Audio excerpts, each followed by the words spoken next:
ચાલુ કરો.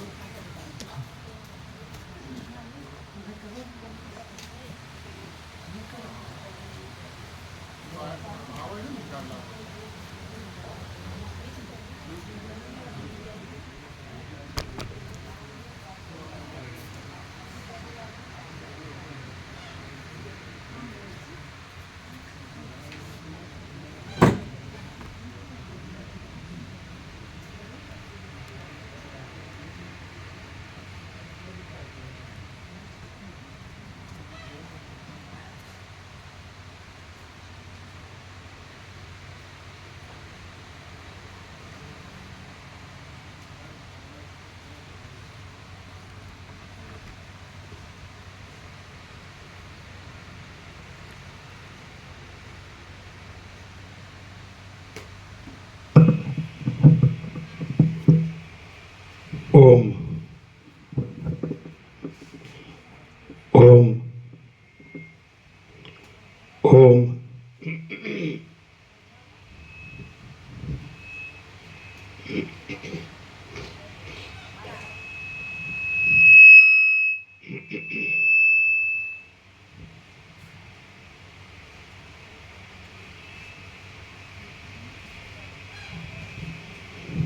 परम चिदाकाश, परम ज्योति, अखंड ज्योति, महाचिदाकाश, स्वयं प्रकाश, संपूर्ण प्रकाश, पूर्ण ब्रह्म, अनंत तेज घन, अनंत चेत घन, परमाकाश, केवल अनंत शुद्ध तेज घन, परमाकाश, अखिल आत्मा, पूर्ण ब्रह्म, परमात्मा, परम चिदाकाश, परम ज्योति, अखंड ज्योति, अनंत पूर्ण परम चिदाकाश, परम शांति, स्वयं सिद्ध, स्वयं प्रकाश, स्वयं पूर्ण, स्वस्वरूप, यही सब कुछ है, इसके सिवा कुछ नहीं है। शून्यभास, अनंत कोटि, महाकल्पो है ही नहीं। महाचिदाकाश, स्वयं प्रकाश, संपूर्ण प्रकाश, महाचिदाकाश ज्योति, अनंत, अखंड, अभेद, महाचिदाकाश ज्योति, महातत्व, महासामान्य, महाचिदाकाश, स्वसंवेद्य, सहज निर्विकल्प, महाचिदाकाश, परम कैवल्य, परम शांति, परम चिदाकाश, अनंत, पूर्ण, निरपेक्ष, सत, अनंत, संपूर्ण, अपरिग्रह, निर्भ्रांत, निरपेक्ष। वशिष्ठ राम उत्पत्ति प्रकरण राउंड 42मो राउंड।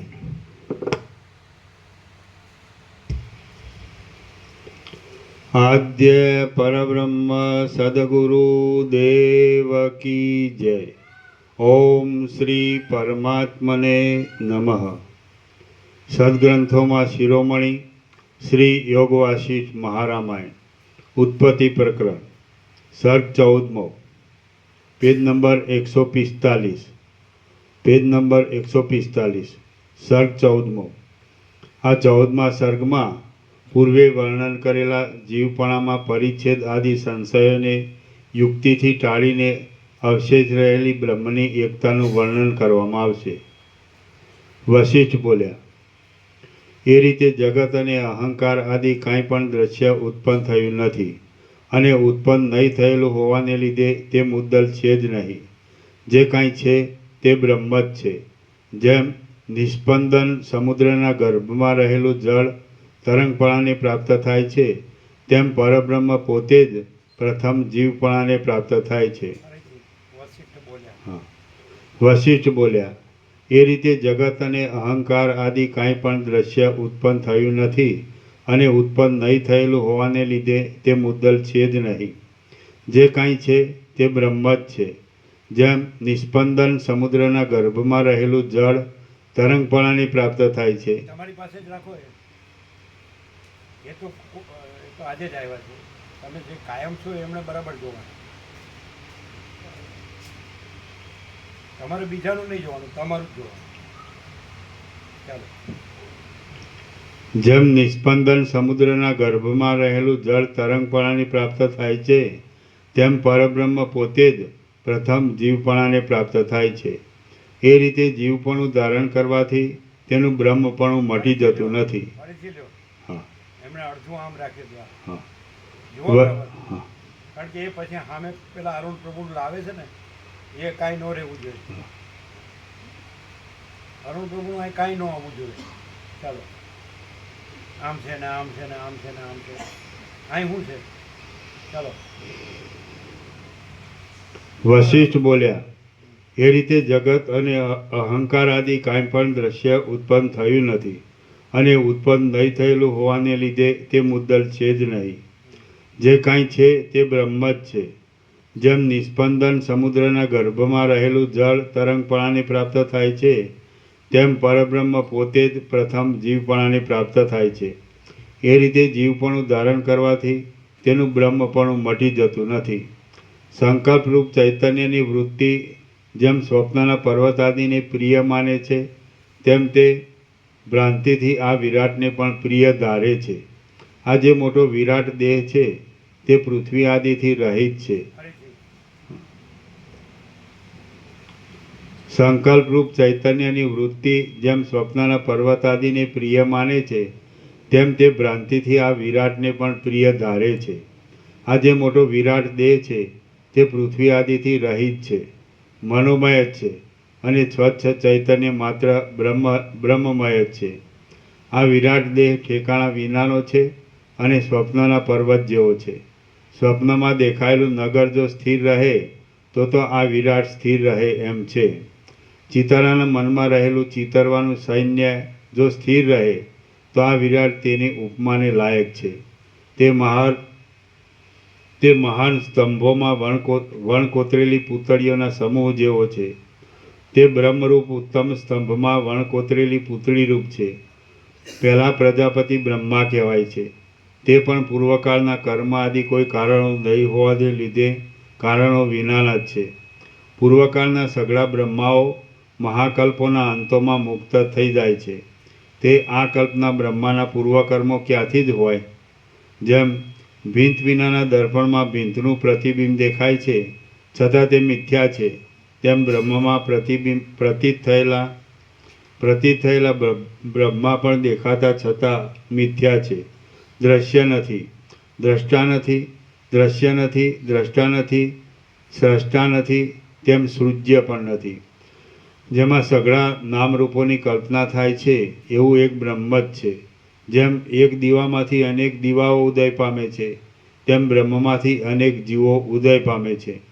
જેમ સ્વપ્નમાંથી બીજા સ્વપ્નનો ઉદય થાય છે, તેમ હિરણ્યગર્ભમાંથી વિરાટનો ઉદય થયો છે અને એ સંકલ્પ માત્ર વિરાટમાંથી સંકલ્પ માત્ર વ્યષ્ટિ દેહનો ઉદય થાય છે.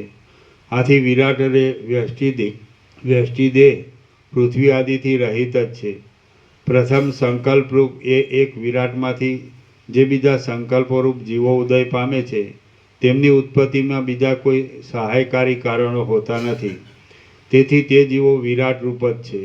સહાયકારક કારણો ન હોય તો કાર્ય અને કારણ એક જ હોય છે. આથી બ્રહ્મમાંથી આ જે ભ્રાંતિરૂપ સૃષ્ટિ ઉદય પામી છે તે બ્રહ્મથી ભિન્ન નથી. સૃષ્ટિ વિરાટથી અભિન્ન છે અને વિરાટ બ્રહ્મથી અભિન્ન છે. માટે જીવ બ્રહ્મ જ છે, કારણ કે પૃથ્વી આદિ બીજું કાંઈ છે જ નહીં. રામ બોલ્યા, જીવ એક છે કે અનંત છે, અથવા જીવનો કોઈ પર્વત જેવો સમષ્ટિ પિંડ છે કે તેમાંથી મેઘની ધારાઓની પેઠે, સમુદ્રમાંથી જળકણોની પેઠે અને તપેલા લોઢામાંથી અગ્નિના તણખાઓની પેઠે જીવો નીકળ્યા કરે છે. હે ભગવાન, આ રીતે મને જીવના સમૂહોનો નિર્ણય કહો. જો કે તમારો અભિપ્રાય ઘણો ખરો તો મારા સમજવામાં આવી જ ગયો છે, તો પણ નિશ્ચયને માટે તમે એ વિષયનું સ્પષ્ટપણે વિવેચન કરો. વશિષ્ઠ બોલ્યા, જીવ એક પણ નથી તો પછી તે અનંત હોવાનો તો સંભવ જ ક્યાંથી હોય? આ તો સસલાનું શિંગડું ઉડીને ચાલ્યું એવી તમે વાત કરો છો. હે રાઘવજી, એક જીવ. ભેગું ના વાંચો, છૂટું વાંચો. હે રાઘવ પછી જીવ જુદું વાંચો. રાઘવ જીવ નહીં, હા, વાંચતા નથી આવડતું. હે રાઘવ પછી અટકીને જીવ.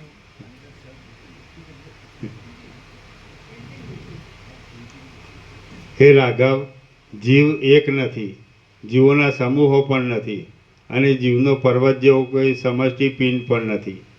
સઘળા પ્રતિભાસોવાળા જે કોઈ જીવો દેખાય છે તેઓ કોઈ છે જ નહીં, એવો આ વિષયમાં તમે પાકો નિશ્ચય રાખો.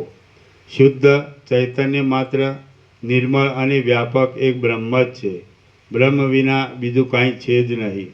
એ બ્રહ્મ સઘળી શક્તિવાળો હોવાથી અને અનેક દ્રશ્યો રૂપે ભાસે છે.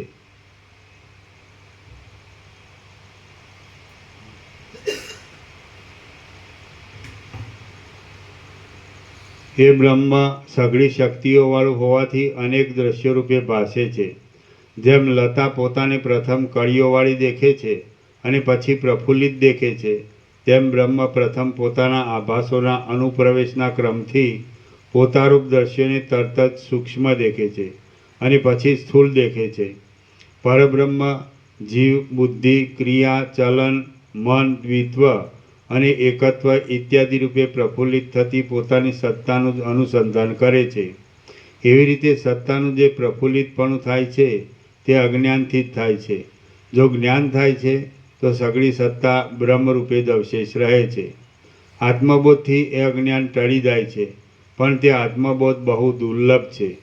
જેમ દીવો થતાં અંધકારનો ક્યાંય પત્તો મળતો નથી, તેમ બોધ થતાં અજ્ઞાન પણ ક્યાંય લોપ પામે છે. આ પ્રમાણે જે જીવ છે તે જ વિભાગ રહિત, અખંડિત, સઘળી શક્તિવાળું અને આદિથી તથા અંતથી રહિત એવું બ્રહ્મ જ છે. બાદ નહીં પામનારું ચૈતન્ય જીવનું વાસ્તવિક રૂપ છે. એ બ્રહ્મ કોઈથી પણ પરિચ્છેદ પામતું નથી, તેથી એમાં કદી પણ ભેદ થયો નથી. જે કાંઈ જીવ અને જડ આદિ ભેદ દેખાય છે તે વાસ્તવિક જોતા બ્રહ્મ જ છે. રામ બોલ્યા, હે બ્રહ્મન, જેમ તમે કહો છો તેમ જ હોય તો સઘળા જીવો સમષ્ટિ રૂપે એક જ છે, તો પછી એક જીવની ઈચ્છાથી સઘળા જીવોને કેમ સુખ દુઃખાદિક થતા નથી? વશિષ્ઠ બોલ્યા, વ્યષ્ટિરૂપ વિભાગો થયા પહેલાં જ સઘળી શક્તિઓવાળા એ સમષ્ટિ વિરાટની એવી ઈચ્છા હોય છે કે સઘળાઓમાં હું એક જ સાચા સંકલ્પવાળો રહું. મારા વિના બીજા કોઈના સંકલ્પ સાચા થાય નહીં. આથી જે સમષ્ટિ વિરાટ નિરંતર જેવી ઈચ્છા કરે છે તે જ પ્રમાણે તરત થાય છે, અને વ્યષ્ટિ જીવોની ઈચ્છા પ્રમાણે થતું નથી. સમષ્ટિ વિરાટે એ પ્રમાણે પોતાની ઈચ્છા જ સત્ય થાય એવો સંકલ્પ કર્યો, અને પાછળથી ઉદય પામનારા પોતાના અંશરૂપ વ્યષ્ટિ જીવોની ક્રિયાના ક્રમને માટે આવો નિયમ કર્યો. તેઓની ક્રિયાઓ અમુક રીતિથી અને અમુક સાધનોથી જ થાય છે, પણ સંકલ્પ માત્રથી થાય નહીં. હવે કોઈ સમયે રીતિ અને સાધનો વિના પણ કોઈ મહર્ષિ આદિ વ્યષ્ટિ જીવોની ક્રિયાઓ સંકલ્પ માત્રથી સિદ્ધ થાય છે, તો ત્યાં તેમનો સંકલ્પ સિદ્ધ કરવાની સમષ્ટિ વિરાટની જ ઈચ્છા છે એમ માનવું. કોઈ પણ જીવની ક્રિયા તેમની શક્તિ પ્રમાણે જ ફલિત થાય છે, અને તે સમષ્ટિ વિરાટે સ્થાપેલા નિયમો વિના થતી નથી. સમષ્ટિ વિરાટનો નિયમ જો ફળની સિદ્ધિમાં અનુકૂળ હોય તો તેની શક્તિને અધીન રહેનારા વ્યષ્ટિજીવોની ક્રિયાઓ સફળ થાય છે, પણ તે જો પ્રતિકૂળ હોય તો તે કદી સફળ થતી નથી. આ પ્રમાણે જે બ્રહ્મ છે તે જ આદિ તથા અંતરહિત સમષ્ટિ વિરાટ છે. બ્રહ્મ જ સમષ્ટિ જીવરૂપ તથા વ્યષ્ટિ જીવરૂપે થયા છે, અને તેમ છતાં તે કોઈ રૂપે થયેલ નથી.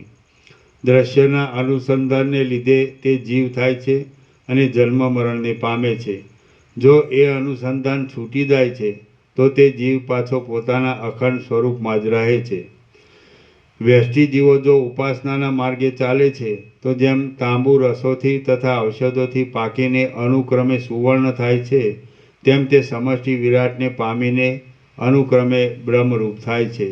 જો તે જ્ઞાનના માર્ગે ચાલે છે તો જેમ તાંબુ પારસમણીનો સંયોગ થતાં તરત જ સુવર્ણ થાય છે, તેમ તરત જ એટલે અનુક્રમ વિના જ બ્રહ્મરૂપ થાય છે. આ સૂક્ષ્મ ચિદાકાશરૂપ બ્રહ્મમાં સમષ્ટિઓ કે વ્યષ્ટિઓ કાંઈ પણ નથી, તો પણ તેના ચમત્કારને લીધે તે જાણે હોય એમ પ્રતીત થાય છે. તેમની એ પ્રતીતિ અધિષ્ઠાનની સત્તાથી જ થાય છે. બ્રહ્મમાં પોતાની મેળે જે ચમત્કાર ઉઠે છે તે અહંભાવ કહેવાય છે, અને તેના ભવિષ્યકાળમાં નામો તથા રૂપો કલ્પી લેવામાં આવે છે. બ્રહ્મને પોતાથી અભિન્ન અહંકારનું જે અનુસંધાન થાય છે તે જ આ મહાવિસ્તીર્ણ સંસારરૂપે બ્રહ્મમાં સ્ફુરે છે, અને તે બ્રહ્મમય હોવાને લીધે અનંત છે. બ્રહ્મમાં પ્રતીત થયેલા બ્રહ્મરૂપ દ્રશ્યને જો કે બ્રહ્મથી જુદું પાડવું અશક્ય છે, તો પણ પોતાની શક્તિને લીધે જ તે પરિણામ અને વિકારાદી શબ્દોના વ્યવહારમાં આવીને તે જુદા જેવું જણાય છે. ચૈતન્ય અને ચૈતન્યને અધીન પ્રકાશવાળો દ્રશ્ય વર્ગ સ્વાભાવિક રીતે જુદો કરી શકાય નહીં એવા સ્વભાવને પામે છે, ત્યારે તેનો જે અનુભવ થાય છે તે જ ભ્રાંતિથી જગત કહેવાય છે. આકાશ કરતાં પણ સૂક્ષ્મતાવાળી અને અત્યંત વિસ્તારવાળી ચૈતન્યની જે શક્તિ છે તે પ્રથમ સ્વાભાવિક રીતે જ અહંકારનું અનુસંધાન કરે છે. જ્યારે પોતાનામાં પોતાની મેળે પોતારૂપ જ એવા એ અહંકારનો ઝાંઝવાના પાણીની પેઠે સ્ફુરણ થાય છે, ત્યારે તે ચૈતન્ય વધીને બ્રહ્માંડ રૂપે પરિણામ પામેલા સૂક્ષ્મ અહંકારને દેખે છે. ચમત્કાર કરનારું એ ચૈતન્ય પોતે જ પોતામાં જે અપૂર્વ ચમત્કાર કરે છે તેને જગત એ નામ આપવામાં આવે છે. હે રાઘવ, અહંકારની કલ્પના ચૈતન્યને અધીન છે, અને જગતની કલ્પના અહંકારની કલ્પનાને અધીન છે. માટે અહંકાર અને જગત ચૈતન્ય રૂપ છે. એવા અખંડ ચૈતન્યમાં દ્વૈત અને અદ્વૈત ક્યાં રહ્યા? વાસના અને કર્મ આદિને જીવભાવના કારણરૂપ માનવામાં આવે છે. તેમનો ત્યાગ કરીને તમે તું અને હું એ ભાવનો પણ ત્યાગ કરો, એટલે પછી દ્રષ્ટા અને દ્રશ્યના મધ્યમાંથી કેવળ સત્તા જ અવશેષ રહેશે. પ્રથમથી જ સિદ્ધ એવી અધિષ્ઠાનની સત્તા જુદી જણાતી દ્રશ્યની સત્તાને ગળી જાય છે.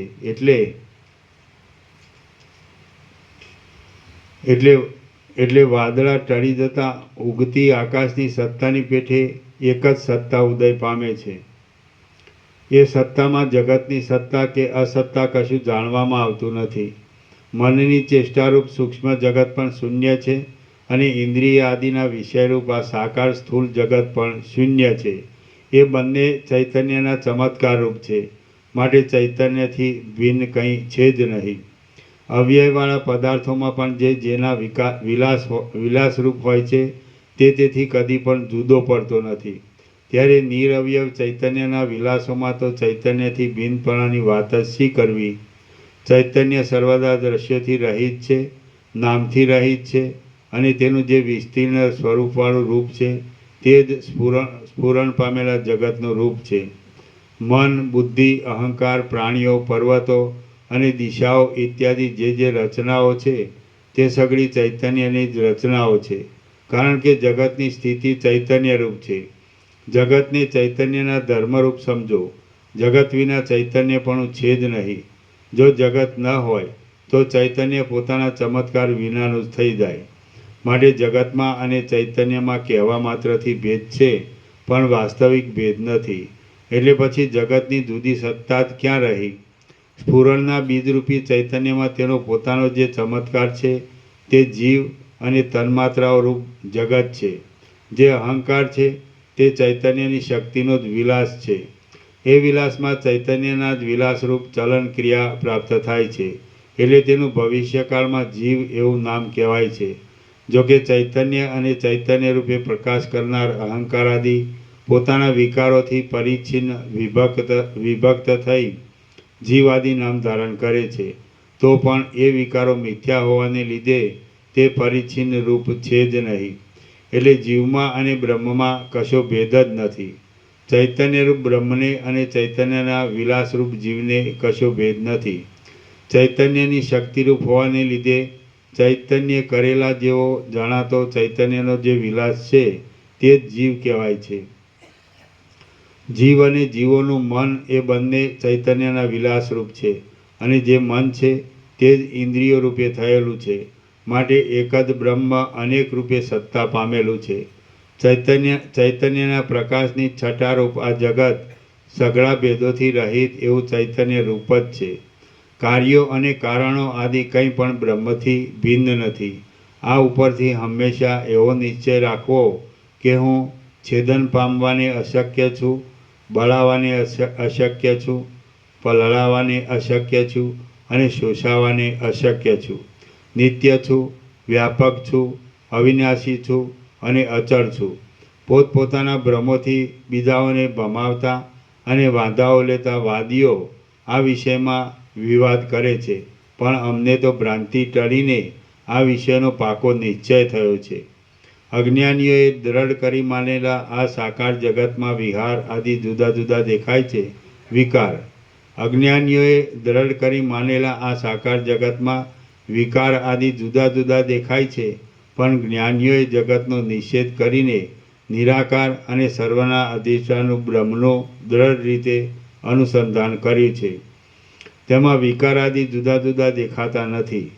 જ્યારે ચૈતન્યરૂપ વૃક્ષમાં દ્રશ્યના અનુસંધાન રૂપ જળ સિંચાય છે ત્યારે ચૈતન્યરૂપ વસંતની સ્વાભાવિક શોભારૂપ માયા આકાશમાં પ્રફુલ્લિત થનારી કાળ આદિ નામવાળી પોતાની મંજરીને વિસ્તારે છે. એ ચૈતન્ય પોતે છિદ્ર વગરનું છે, છતાં છિદ્રવાળા આકાશ રૂપે સ્ફુરે છે. અને તે ચલન વગરનું છે, છતાં ચલનવાળા વાયુ રૂપે સ્ફુરે છે. તે આકાર વગરનું છે, છતાં પૃથ્વીના વિચિત્ર રસોને ઉલ્લાસ આપનાર સૂર્ય આદિ રૂપે તથા પ્રૌઢ પ્રકાશ રૂપે સ્ફુરે છે. તે દ્રવરૂપ છતાં પૃથ્વીની સૃષ્ટિ નહીં બન્યાથી ખાડામાં નહીં જનારા જળ રૂપે સ્ફુરે છે. તે પોતે કઠિનપણા આદિ વગરનું છતાં વિચિત્ર ધાતુઓવાળી તથા દેવ આદિના શરીરોના ઉપાદાનરૂપ પૃથ્વી રૂપે સ્ફુરે છે. પોતાના જ્ઞાનથી દ્રશ્ય પદાર્થોનો અસ્ત થતાં પણ એ ચૈતન્ય પ્રકાશિત રૂપે રહે છે. અને અજ્ઞાનકાળમાં સ્થાવરાદિક જળ પદાર્થોમાં જડતાને લીધે એ અપ્રકાશિત રૂપે રહે છે. અવિચાર કાળમાં પ્રાણાદિક ભાવોની કલ્પનાને લીધે એ ચૈતન્ય સંસારી થાય છે. અને વિચાર કાળમાં એ પોતાના સ્વભાવમાં જ રહે છે. ચૈતન્યના પ્રકાશથી પ્રકાશતું આ જગત ચૈતન્યની સત્તાથી છે અને પોતાની સત્તાથી નથી. આ જગત ચિદાકાશની શૂન્યતા રૂપ જ છે. તે ચિદાકાશની સત્તાથી છે અને પોતાની સત્તાથી નથી.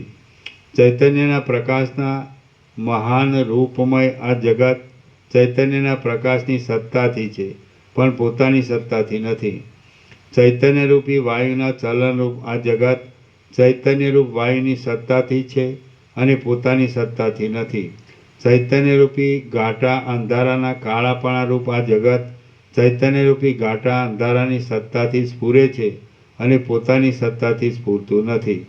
ચૈતન્યરૂપી સૂર્યના તેજના દિવસરૂપ આ જગત ચૈતન્યરૂપી સૂર્યના તેજની સત્તાથી સ્ફુરે છે અને પોતાની સત્તાથી સ્ફુરતું નથી. જગતની રચના તેલના પરમાણુ રૂપ છે અને ચૈતન્ય કાજળ રૂપ છે. એટલે તેલ બળી જતાં જેમ કાજળ અવશેષ રહે છે તેમ જગતનો બાદ થતાં ચૈતન્ય અવશેષ રહે છે. જગત ચૈતન્યરૂપ અગ્નિની ઉષ્ણતા છે, ચૈતન્યરૂપ શંખની ધવલતા છે, ચૈતન્યરૂપ પર્વતની કઠિનતા છે અને ચૈતન્યરૂપ જળની દ્રવતા છે. તે ચૈતન્યરૂપ શેરડીનું માધુર્ય છે, ચૈતન્યરૂપી દૂધની સ્નિગ્ધતા છે, ચૈતન્યરૂપી હિમની શીતતા છે અને ચૈતન્યરૂપી જ્વાળાનું જ્વલન છે. તે ચૈતન્યરૂપી સરસવના તેલરૂપ છે, ચૈતન્યરૂપી જળના તરંગરૂપ છે, ચૈતન્યરૂપી મધની મધુરતારૂપ છે અને ચૈતન્યરૂપ સુવર્ણના બાજુબંધરૂપ છે. તે ચૈતન્યરૂપ પુષ્પના સુગંધરૂપ છે અને ચૈતન્યરૂપી લતાના ફળરૂપ છે. જે ચૈતન્યની સત્તા છે તે જ જગતની સત્તા છે અને જે જગતની સત્તા છે તે જ ચૈતન્યનું શરીર છે. જેમ આકાશમાં નીલતા પ્રતીત થવા છતાં પણ તે વાસ્તવિક રીતે હોતી નથી, તેમ ચૈતન્યમાં બ્રહ્માંડ પ્રતીત થતું હોવા છતાં પણ તે વાસ્તવિક રીતે નથી. આ પ્રમાણે જગત પોતાની સત્તાથી અસત છે, પણ અધિષ્ઠાનની સત્તાથી સત છે. કઠિન કલ્પિત પદાર્થની સત્તા અને અસત્તા અધિષ્ઠાનથી જુદી હોય જ નહીં. માટે જગતની સત્તા અને અસત્તા બ્રહ્મથી જુદી નથી. વિદ્વાનોના અનુભવનું ખંડન કરવા માટે જે લોકો અવયવવાળા જગતની અને અવયવ રહિત પરમાત્માની એકતા કેમ ઘટે એવી કલ્પનાઓ કરે છે તેમને ધિક્કાર છે. જે ચૈતન્યમાં અખંડિતપણાને લીધે પર્વતો, સમુદ્રો, પૃથ્વી, નદીઓ અને દેવતાઓ સહિત આ સઘળું જગત જ નથી, તેમાં સસલાના શિંગડા જેવા અવયવ અને અવયવીની કલ્પનાઓને અવકાશ જ ક્યાંથી મળે? જેમ સ્ફટિકમણી પોતાની અંદર બીજા કોઈનો સમાવેશ ન થાય એવો ઘાટો હોવા છતાં પણ પોતામાં આખા નગરના પ્રતિબિંબને ધારણ કરે છે, તેમ નિર્મળ બ્રહ્મ અત્યંત અખંડ હોવા છતાં પણ પોતામાં આ સઘળા અસત બ્રહ્માંડને ધરે છે. જ્યારે કાર્યરૂપે ઉત્પન્ન થયેલા આ પ્રત્યક્ષ આકાશને પણ વાયુ આદિનો સંગ નથી, ત્યારે સર્વ પદાર્થોના અધિષ્ઠાન ચિદાકાશને જગતની સત્તા, અસત્તા, તુંપણું અને હુંપણું ઇત્યાદિનો સંબંધ કેમ જ હોય? પોતાની અંદરની નસોનો સમૂહ પોતાથી ભિન્ન પણ છે અને અભિન્ન પણ છે, છતાં પાદળું તેને પોતાની અંદર ધારણ કરી રહે છે. તે જ પ્રમાણે જગત પોતાથી ભિન્ન પણ છે અને અભિન્ન પણ છે, છતાં બ્રહ્મ તેને પોતાની અંદર સ્વાભાવિક રીતે ધારણ કરી રહેલ છે. જેમ જગતનું ઉપાદાન કારણ નિર્વિકાર હોવાથી જગતરૂપ વિકાર મિથ્યા છે, તેમ ચિત્તોની સમષ્ટિરૂપ હિરણ્યગર્ભથી ઉત્પન્ન થયેલો હોવાને લીધે જગતરૂપ વિકાર પણ મિથ્યા છે અને ખોટી હજારો કલ્પનારૂપ ચિત્તો મિથ્યા છે. તેથી તેમની સમષ્ટિરૂપ હિરણ્યગર્ભ પણ મિથ્યા છે. આમ હિરણ્યગર્ભ મિથ્યા છે, તેથી તેનાથી ઉત્પન્ન થયેલું જગત પણ મિથ્યા છે.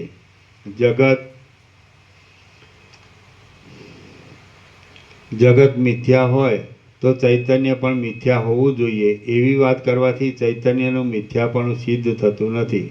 કારણ કે ચૈતન્ય તો અનુભવથી સિદ્ધ થાય છે. જે વિષય અનુભવથી વિરુદ્ધ હોય તેમાં વચનની પ્રમાણતા મનાય જ નહીં. જેમ જે બીજ હોય છે તે જ અંકુરરૂપે ઉદય પામતું જોવામાં આવે છે, તેમ જે બ્રહ્મ છે તે જગતરૂપે ઉદય પામે છે એવો નિશ્ચય રાખવો. હે રામ, આકાશ જેવા આ મહાચૈતન્યની અંદર આ જે સઘળું દ્રશ્યરૂપ બ્રહ્માંડ છે તે મહાચૈતન્યથી ભિન્ન નથી, પણ મહાચૈતન્યમય જ છે એવો તમે અનુભવપૂર્વક નિશ્ચય રાખો. આ પ્રમાણે વાલ્મીકી મુનિએ ભારદ્વાજને કથા કહી તેટલામાં તે દિવસ પૂરો થયો. સૂર્ય આથમી ગયો અને મુનિઓની સભા વાલ્મીકી મુનિને નમસ્કાર કરીને સાયંકાળનો વિધિ કરવા સારું નાહવા ગઈ. પછી રાત્રિ પૂરી થઈ રહેતા સૂર્યના કિરણો ફૂટ્યા એટલે એ સભા પાછી વાલ્મીકીની પાસે આવી. શ્રી યોગવાસિષ્ઠ મહારામાયણમાં ઉત્પત્તિ પ્રકરણનો બ્રહ્મ પ્રતિપાદન નામનો સર્ગ 14મો સમાપ્ત. વાલ્મીકીનો ત્રીજો દિવસ સમાપ્ત. સર્ગ 15મો. આ 15મા સર્ગમાં ઘણા દ્રષ્ટાંતોથી અને યુક્તિઓથી ઉપર કહેલી વાતનો અનુભવ કરાવતા મંડપના વિસ્તીર્ણ આખ્યાનનો આરંભ કરવામાં આવશે. મંડપ આખ્યાનનો આરંભ પદ્મરાજા અને તેની સ્ત્રી લીલાનું વર્ણન. વશિષ્ઠ બોલ્યા, આ જગત ચૈતન્ય રૂપ જ છે, કારણ કે જેમ નિર્મળ આકાશમાં મોતી પ્રતીત થાય છે તેમ ચૈતન્ય રૂપમાં તે પ્રતીત થાય છે.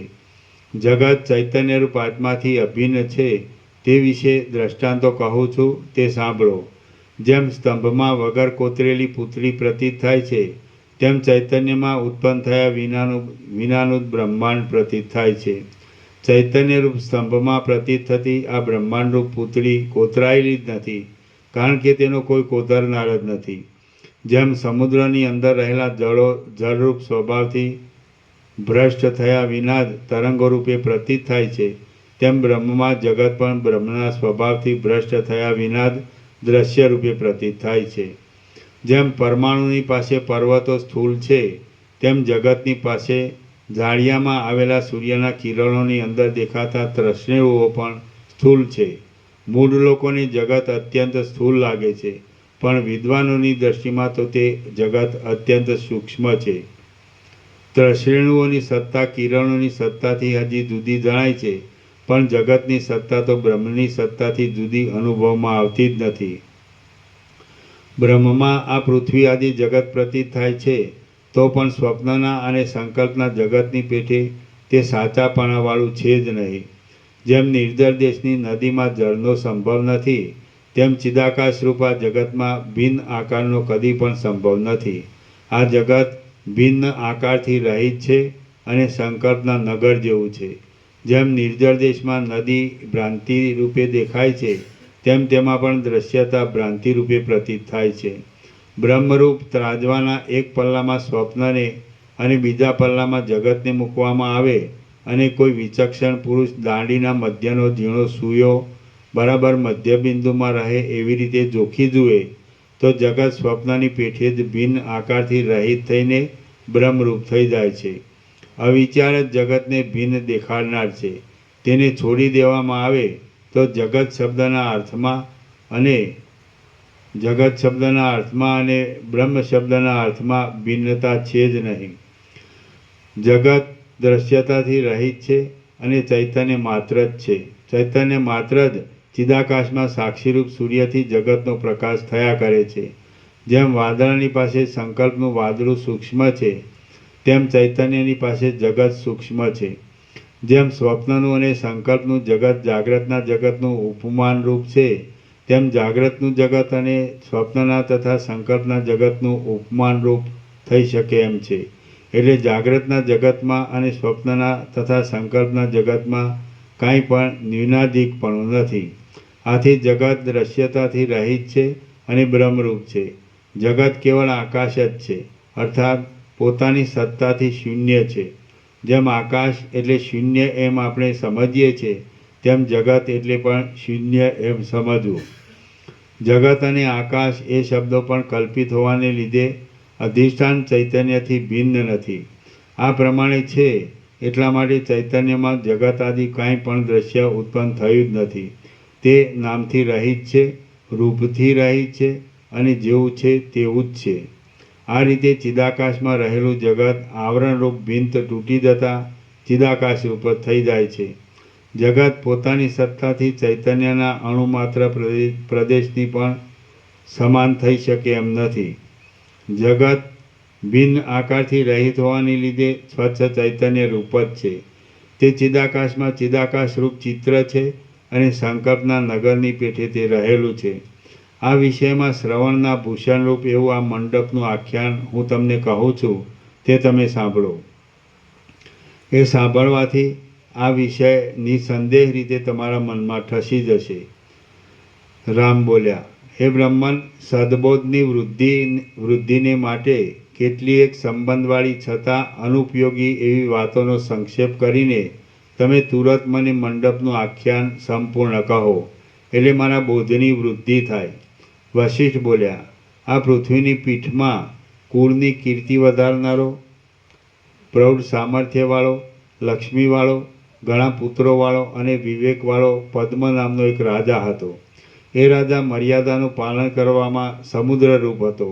શત્રુઓરૂપી અંધકારને દૂર કરવામાં સૂર્યરૂપ હતો. સ્ત્રીરૂપી કુમુદીને વિકસાવવામાં ચંદ્રરૂપ હતો અને દોષોરૂપી ખડને બાળવામાં અગ્નિરૂપ હતો. એ વિબુધો દેવતાઓ અને પંડિતોને મેરુ પર્વતરૂપ હતો. સંસારરૂપી સમુદ્રને યશરૂપી ચંદ્ર હતો. સદ્ગુણરૂપી હંસોને સરોવરરૂપ હતો અને સંપત્તિરૂપ કમળોને નિર્મળ સૂર્યરૂપ હતો. તે સંગ્રામમાં શત્રુરૂપી લતાઓને પવનરૂપ હતો શત્રુના મનરૂપી માતંગોને સિંહરૂપ હતો, સમસ્ત વિદ્યાઓનો વલ્લભરૂપ હતો અને સર્વ આશ્ચર્યકારી ગુણોની ખાણરૂપ હતો. વળી દૈત્યરૂપી સમુદ્રનો ક્ષોભ કરવામાં તે પ્રબળ મંદરાચરરૂપ હતો. વિલાસોરૂપી પુષ્પોના ઓઘને તે વસંતરૂપ હતો અને રૂપથી તે કામદેવ તુલ્ય હતો. લીલાઓરૂપી લતાઓને નૃત્ય કરાવવામાં તે પવનરૂપ હતો. અશક્ય કામો કરવાના ઉત્સાહમાં તે વિષ્ણુ તુલ્ય હતો. સૌજન્યરૂપી રાત્રિ વિકાસી કમળને તે ચંદ્રરૂપ હતો અને દુષ્ટ ચેષ્ટાઓરૂપ લતાઓને અગ્નિરૂપ હતો. એ પદ્મરાજાને રૂપવતી અને વિલાસપ્રિય લીલા નામની ભાર્યા હતી. એ લીલા સઘળા સૌભાગ્યોથી યુક્ત હતી અને પૃથ્વીમાં જાણે બીજી લક્ષ્મીજી અવતરેલી હતી. તે લીલા પતિની તથા સંબંધીઓની સેવા કરવામાં વિચક્ષણ હતી. વિલાસને લીધે મધુર બોલવાની ટેવવાળી હતી. આનંદપૂર્વક મંદ ચાલનારી હતી અને એનું મંદ હાસ્ય બીજા ચંદ્રના ઉદય જેવું શોભતું હતું. એનું ઉજ્જવળ મુખ કમળ કેશરૂપી ભ્રમરોથી મનોહર લાગતું હતું. તે નિર્મળ અંગોવાળી હતી અને કર્ણિકા કાનનું આભરણ અને ડોડીથી સુશોભિત હતી. આથી તે જાણે જંગમ કમલિની હોય એમ શોભતી હતી. પોતે પ્રૌઢ વિલાસોરા સમૂહને પ્રફુલ્લિત કરનારી, રસથી ભરેલી કુંપળિયા જેવી હાથવાળી અને પુષ્પોની શોભાવાળી હોવાને લીધે જાણે ડોલરના ફૂલોના સમૂહોને પ્રફુલ્લિત કરનારી, મકરંદથી ભરેલી કુંપળિયાવાળી અને પુષ્પોથી શોભાવાળી દેહધારિણી વસંતની લક્ષ્મી હોય એવી લાગતી હતી. સ્વચ્છ શરીરવાળી, પવિત્ર સ્પર્શ માત્રથી પણ આનંદ આપનારી અને હંસની ગતિવાળી હોવાને લીધે તે જાણે દેહ ધરીને પૃથ્વીમાં આવેલા ગંગાજી હોય એમ લાગતી હતી. સર્વ લોકોને આનંદ આપનારા પૃથ્વીના કામદેવ સરખા એ પદ્મરાજાની લાંબા દિવસો સુધી સેવા કરવાને સારું જાણે બીજી રતિ જન્મી હોય એવી તે જણાતી હતી. એ લીલા જ્યારે પદ્મરાજા ઉદ્વેગ પામતો ત્યારે ઉદ્વેગ પામતી, આનંદ પામતો ત્યારે આનંદ પામતી અને આકુળ થતો ત્યારે આકુળ થતી. આથી તે પદ્મરાજાના પ્રતિબિંબ સમી હતી. પણ પદ્મરાજા ક્રોધ કરતો ત્યારે તે પોતે ક્રોધ નહીં કરતા કેવળ ભય જ પામતી હતી. શ્રી યોગવાસિષ્ઠ મહારામાયણમાં ઉત્પત્તિ પ્રકરણનો રાજવર્ણન નામનો સર્ગ 15મો સમાપ્ત. સર્ગ 16મો. આ 16મા સર્ગમાં કામભોગોથી અતૃપ્તિ અને તેમાં પરિણામે થતું અપાર દુઃખ દેવતાઓથી પણ ટાળી શકાય એમ નથી એ કહેવામાં આવશે. લીલા રાણીની તપશ્ચર્યા અને સરસ્વતીનું પ્રસન્ન થવું. વશિષ્ઠ બોલ્યા, એ પદ્મરાજાને લીલા વિના બીજી કોઈ પણ રાણી ન હતી. એ પદ્મરાજાએ ભૂતલ પરની અપ્સરા સમાન પોતાની સ્ત્રી લીલા સાથે સ્વાભાવિક પ્રેમરસથી રમણ કર્યું. તેની સાથે તેણે બગીચાઓની નિકુંજોમાં, તમાલવનોમાં અને પુષ્પના મંડપોથી તથા રમણીય લતાઓથી ઘેરાયેલા ઘરોમાં રમણ કર્યું. વળી તે પુષ્પમય અંતઃપુરની શૈયાઓમાં, પુષ્પોભરી ગલીઓમાં, વસંતકુંજોના હિંડોળાઓમાં અને ક્રીડા કરવાના નાના તળાવોમાં રમ્યો. ચંદનના વૃક્ષોવાળા પર્વતોમાં, સંતાનક નામના કલ્પવૃક્ષોના તળોમાં, કદંબોમાં તથા આસોપાલાઓના ઘરોમાં અને લીમડાઓની નિકુંજોમાં તેણે રમણ કર્યું. તે પ્રફુલ્લિત થતા ડોલર તથા મંદાર નામના પુષ્પોના મકરંદથી સુગંધિત થયેલા અને કોયલ પક્ષીઓના ટહુકારથી ગાજી રહેલા વસંતવનોના સમૂહોમાં રમ્યો. તે અનેક અરણ્યોના સુકોમળ કાંતિવાળા ખડના સ્થળોમાં રમ્યો અને ઊંચા ઉછળતા બિંદુઓની અત્યંત વૃષ્ટિ કરનારા ઝરણાઓમાં રમ્યો. તે પર્વતોની અંદર મણિયોની તથા માણિક્યોની શિલાઓના ઉપરના ભાગોમાં રમ્યો. વળી તેણે પૂર્વ દેવતાઓના, ઋષિઓના તથા મુનિઓના નિવાસરૂપ એવા દૂર દૂરના પવિત્ર આશ્રમોમાં રમણ કર્યું. પ્રફુલ્લિત કુમુદિનીઓના સ્થળોમાં, પ્રફુલ્લિત કમલિનીઓના સ્થળોમાં અને પુષ્પોથી તથા ફળોથી ઘેરાયેલા વનોના શ્યામ પ્રદેશોમાં તે પોતાની કાંતા સાથે રમ્યો. એ અત્યંત સુંદર પદ્મરાજાએ લીલાની સાથે સુંદર વિષયોવાળા અને દેવના જેવી યુવાનીને યોગ્ય એવા સુરતો કર્યા. તેણે અન્યોન્યના ગાઢા પ્રેમરસથી અત્યંત ભરપૂર સુકોમળ વિલાસો કર્યા. તેણે જગત સંબંધી હાસ્યની વાતો કરી, પુરાણોના આખ્યાનો સાંભળ્યા, અક્ષરમુષ્ટિ અને ગઢ ચતુર્થક આદિ ઘણા પ્રકારની દ્યુતની ક્રીડાઓ કરી. વળી તેને નાટકો જોયા, કાવ્યરૂપે રચાયેલી આખ્યાયિકાઓ સાંભળી, ગૂઢ અભિપ્રાયવાળા શ્લોકોની ચર્ચાઓ કરી અને દેશકાળને અનુસરીને ગ્રામ્ય અને નાગરિક ચેષ્ટાઓ કરી.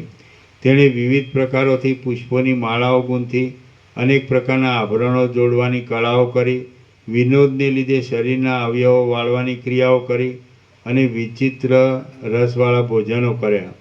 કોમળ કેસર તથા કપૂરવાળી તેને પાનબીડીઓ ચાવી અને પ્રફુલ્લિત પુષ્પોથી, લતાઓથી કે ચણોટીઓથી શરીરને ઢાંકવાની જરૂર પડે એવા પરસ્પરને નખોના વ્રણો કર્યા.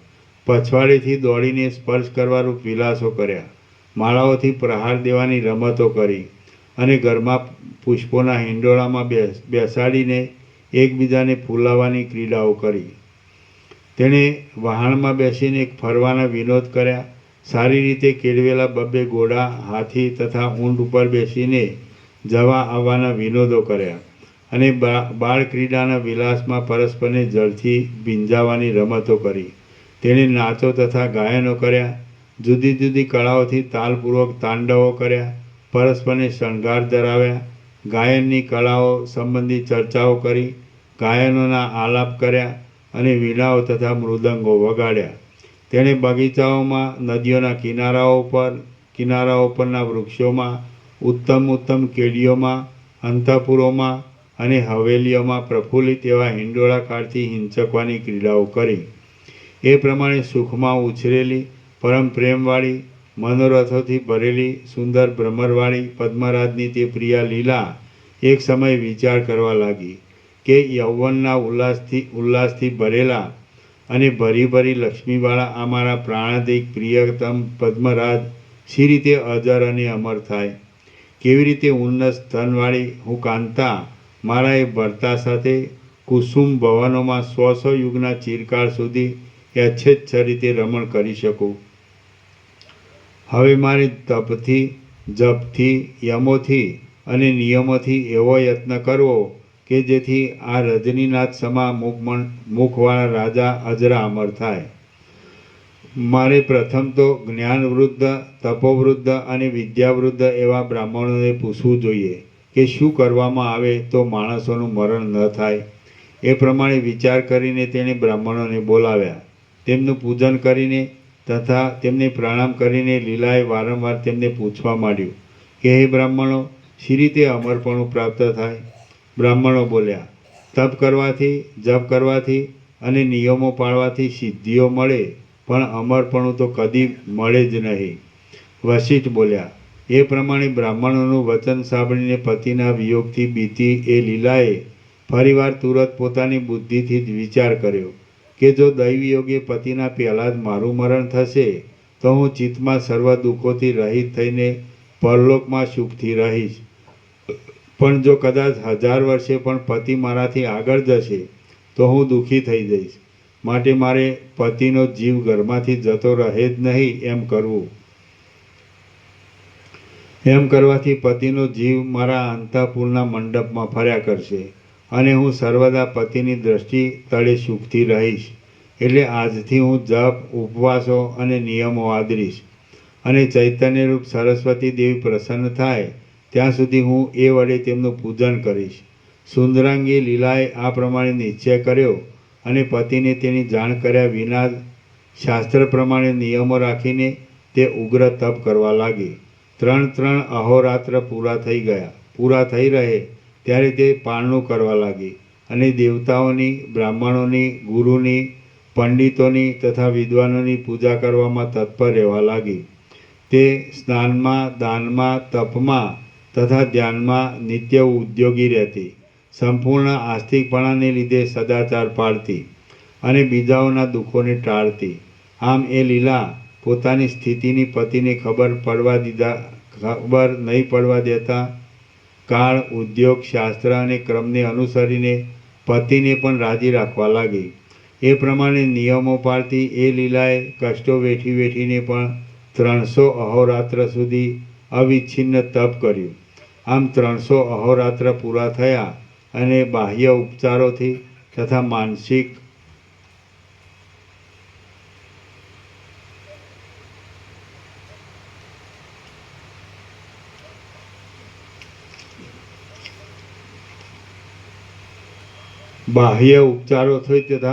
ઉપચારોથી પૂજા પામેલા નિર્મળ સરસ્વતી દેવીએ પ્રસન્ન થઈને તેને આ પ્રમાણે કહ્યું. સરસ્વતી બોલ્યા, હે પુત્રી, પતિ ભક્તિને લીધે અત્યંત શોભા પામેલા તારા અવિચ્છિન્ન તપથી હું પ્રસન્ન થઈ છું. માટે તારે જે વરદાન જોઈતું હોય તે તું માગી લે. લીલા બોલી, હે જન્મ તથા જરારૂપી જ્વાળાથી થતા દાહરૂપી દોષને મટાડવામાં ચંદ્ર સમાન કાંતિવાળા, હે હૃદયમાં રહેલા અજ્ઞાનરૂપી અંધકારના ઓઘનું નિવારણ કરવામાં સૂર્ય સમાન કાંતિવાળા, હે અંબે, હે મા, હે જગદંબા, હું રાખ છું, મારું રક્ષણ કરો. હે શુભા, હું માગું તે પ્રમાણે 2 વરદાન આપો. પહેલું એ કે મારો પતિ મરી જાય ત્યારે પણ તેનો જીવ આ મારા પોતાના અંતઃપુરના મંડપમાંથી જતો રહે નહીં.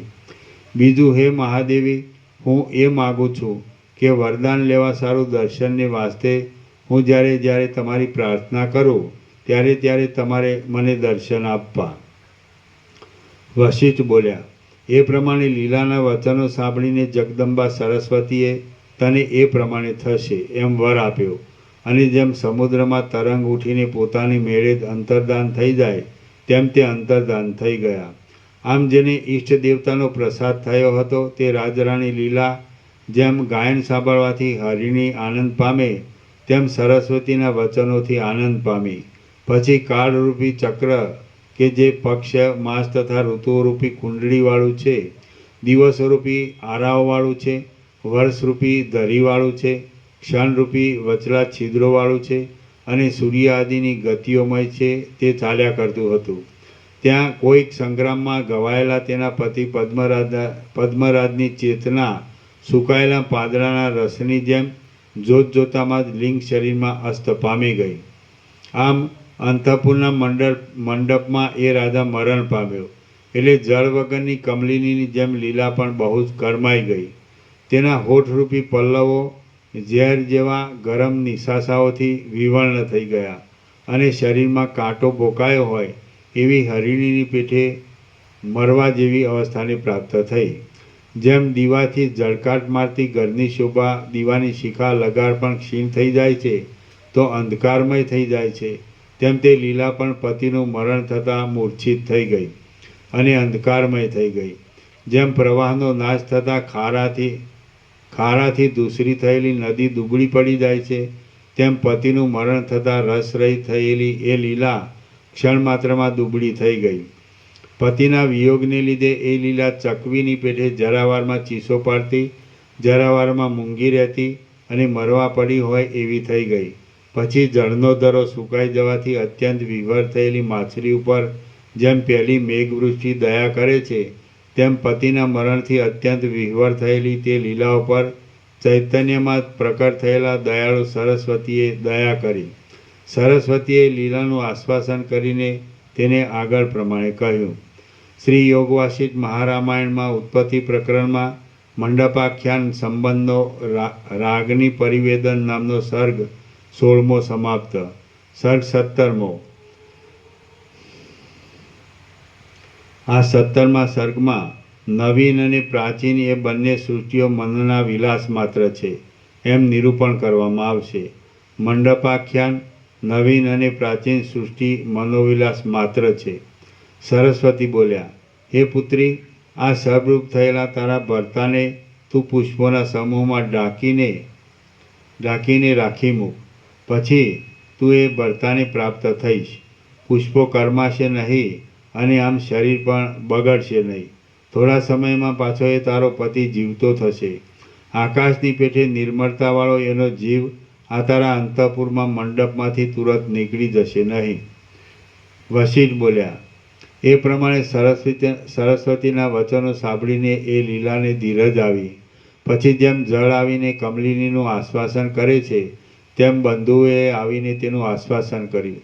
હવે ભ્રમરોની પંક્તિ જેવા નેત્રોવાળી એ લીલાએ પતિના શરીરને પુષ્પોના સમૂહમાં ત્યાં જ ઢાંકી રાખી મૂક્યું.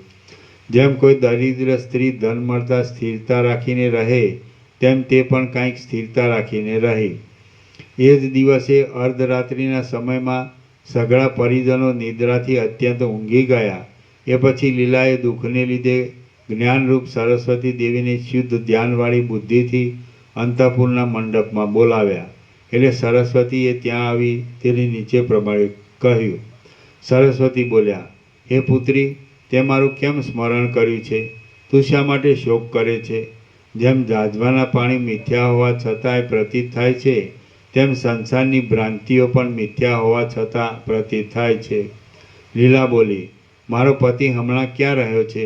તે શું કરે છે? કેવો છે? તમે મને એની પાસે તેડી જાઓ. હું પતિ વિના એકલી જીવી શકીશ નહીં.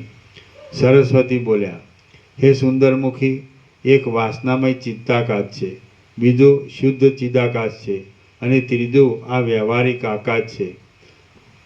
પહેલાંની અને ત્રીજાની સંધિમાં જે ચિદાકાશ છે તે બંનેથી રહિત છે. હમણાં તારો પતિ જેમાં છે તે સ્થાન આદિ એ ચિદાકાશના ગર્ભરૂપ જ છે. તે સ્થાન આદિ એ ચિદાકાશના ગર્ભરૂપ જ છે. આથી તે સ્થાન આદિ ચિદાકાશથી જુદું નથી. છતાં તે એ ચિદાકાશનું એકાગ્રપણે ચિંતન કરવામાં આવે તો તે સ્થાન આદિ તુરત જ અહીં દેખવામાં અને અનુભવવામાં આવે એમ છે. હે સુંદરી, સંવિત નિમેષ માત્રમાં એક પ્રદેશમાંથી બીજા પ્રદેશમાં જાય છે, ત્યારે તે સંવિતનું બંને પ્રદેશથી રહિતપણું જે મધ્ય છે તે ચિદાકાશ છે એમ સમજવું. તું સઘળા સંકલ્પો છોડી દઈને એ ચિદાકાશમાં વિશ્રામ કરીશ તો એ સર્વાત્મક પદ હોવાથી તેમાં તને તારા પતિના સ્થાન આદિની અવશ્ય પ્રાપ્તિ થશે. હે સુંદરી, જોકે જગતનો અત્યંત બાદ થાય ત્યારે જ એ પદ મળે છે અને બીજી રીતે એ મળે એમ નથી. તો પણ મારા વરદાનના પ્રભાવથી તને એ પદની તુરત પ્રાપ્તિ થશે. વશિષ્ઠ બોલ્યા. એટલા વચનો કહીને સરસ્વતી દેવી તુરત પોતાના સ્થાનમાં ગયા અને તેમના વરદાનના પ્રભાવને લીધે લીલાને તો રમતવાતમાં નિર્વિકલ્પ સમાધિની પ્રાપ્તિ થઈ. પલકવારમાં લીલાએ સમાધિને લીધે અંતઃકરણરૂપ દ્રઢ પિંજરાવાળા સ્થૂળ દેહને છોડી દીધો, દેહના અભિમાનને છોડી દીધું. અને જેમ પંખીણી પોતાના માળાને છોડી દઈને આકાશમાં સ્થિતિ કરે તેમ તેણે ચિદાકાશમાં સ્થિતિ કરી. આમ ચિદાકાશમાં સ્થિતિ પામેલી તે લીલાએ તે ઘરના આકાશમાં જ ઘણા રાજાઓથી ખીચોખીચ ભરેલી સભામાં પોતાના પતિ પદ્મરાજને, પદ્મરાજાના બીજા અવતારરૂપ વિદુરથ રાજાને બેઠેલો દીઠો. એ રાજા સિંહાસન ઉપર બેઠો હતો અને લોકો જય જય તથા ચિરંજીવ ચિરંજીવ એવા શબ્દોથી તેની સ્તુતિ કરતા હતા. તે પોતાની પાસે આવેલા ખંડપતિઓના તથા સૈન્યોના કાર્યોનો નિર્ણય કરવાના કાર્યમાં લાગ્યો હતો. તે પતાકાઓના મંડળોથી વ્યાપ્ત થયેલી રાજધાનીના મુખ્ય મહેલમાં બેઠો હતો. એ મંદિરના પૂર્વદ્વારમાં અસંખ્ય મુનિઓ તથા બ્રહ્મર્ષિઓ બેઠા હતા. ત્યાં દક્ષિણ દ્વારમાં અસંખ્ય મોટા મોટા રાજાઓ બેઠા હતા અને પશ્ચિમ દ્વારમાં અસંખ્ય લલનાઓ બેઠી હતી. ત્યાં ઉત્તર દ્વારમાં અસંખ્ય રથોની, હાથીઓની તથા ઘોડાઓની ભીડ જામી હતી. એ રાજા કોઈ એક સેવકના વચનથી દક્ષિણ દેશ સંબંધી યુદ્ધના પ્રસંગનો નિર્ણય કરતો હતો. ત્યાં પૂર્વ દેશમાં જે મર્યાદાઓ સ્થાપવાની હતી તે સંબંધી ગોઠવણ તેની પાસે બેઠેલો કર્ણાટક દેશનો રાજા કરતો હતો. અને ત્યાં સઘળા મલેચ્છોવાળા ઉત્તર દેશને વશ કરવાનું કામ ત્યાં સોરઠનો રાજા કરતો હતો. સઘળા પશ્ચિમના રાજ્યોની તથા તંગળ નામના દેશની માલ દેશનો રાજા તેની આજ્ઞાથી વ્યવસ્થા કરતો હતો. એ ચક્રવર્તી રાજાને દક્ષિણ સમુદ્રના કિનારાથી આવેલો લંકાનો દૂત ત્યાંની વાતોથી વિનોદ કરાવતો હતો. પૂર્વ સમુદ્રના કિનારાથી આવેલો મહેન્દ્રાચલનો રહેવાસી કોઈ સિદ્ધ ત્યાં આકાશગંગાની વાતો સંભળાવતો હતો અને ઉત્તર સમુદ્રના કિનારાથી આવેલો દૂત ત્યાં યક્ષોની વાત સંભળાવતો હતો. વળી પશ્ચિમ સમુદ્રના કિનારે જોઈને આવેલો દૂત ત્યાં સૂર્યના અસ્તનો પ્રકાર સંભળાવતો હતો. ત્યાં રાજદ્વારના સઘળા ભાગો હાર્દોર ઉભેલા અસંખ્ય રાજાઓની કાંતિઓથી વ્યાપ્ત થઈ ગયા હતા. ત્યાં યજ્ઞોના સ્થાનકોમાં મંત્રો ભણતા બ્રાહ્મણોના શબ્દોથી તુર્ય નામના વાજાઓના શબ્દો દબાઈ જતા હતા અને બંદીજનોનો પ્રબળ કોલાહલ સાંભળીને જંગલી હાથીઓ સામા શબ્દો કરતા હતા. ત્યાં ગાયનમાં બજાવવામાં આવતા વાજિંત્રોના શબ્દોથી આકાશનો ગર્ભ ગાજી રહ્યો હતો અને હાથીઓએ, ઘોડાઓએ તથા રથોએ ઉડાડેલી રજથી આકાશમાં વાદળાઓના જેવો પ્રૌઢ આડંબર મચી રહ્યો હતો. પુષ્પોની, કપૂરની તથા ધૂપોની પ્રૌઢ સુગંધ તે પર્વત જેવા મહેલોમાં ફેલાઈ રહી હતી અને સઘળા દેશોમાંથી તે વસ્તુઓ મંગાવીને રાજ્યના ભંડારને ભરપૂર રાખનારા સેવક લોકો ત્યાં અનેક પ્રકારના શાસનો લખતા હતા. તે રાજાનો યશ કપૂર, પાણી વિનાનું વાદળું, શ્વેત વસ્ત્ર અને શ્વેતગીરી જેવો હતો. આકાશ અને પૃથ્વીના એક સ્તંભરૂપ પોતાના પ્રતાપ વડે તેણે સૂર્યનો પણ પરાજય કર્યો હતો.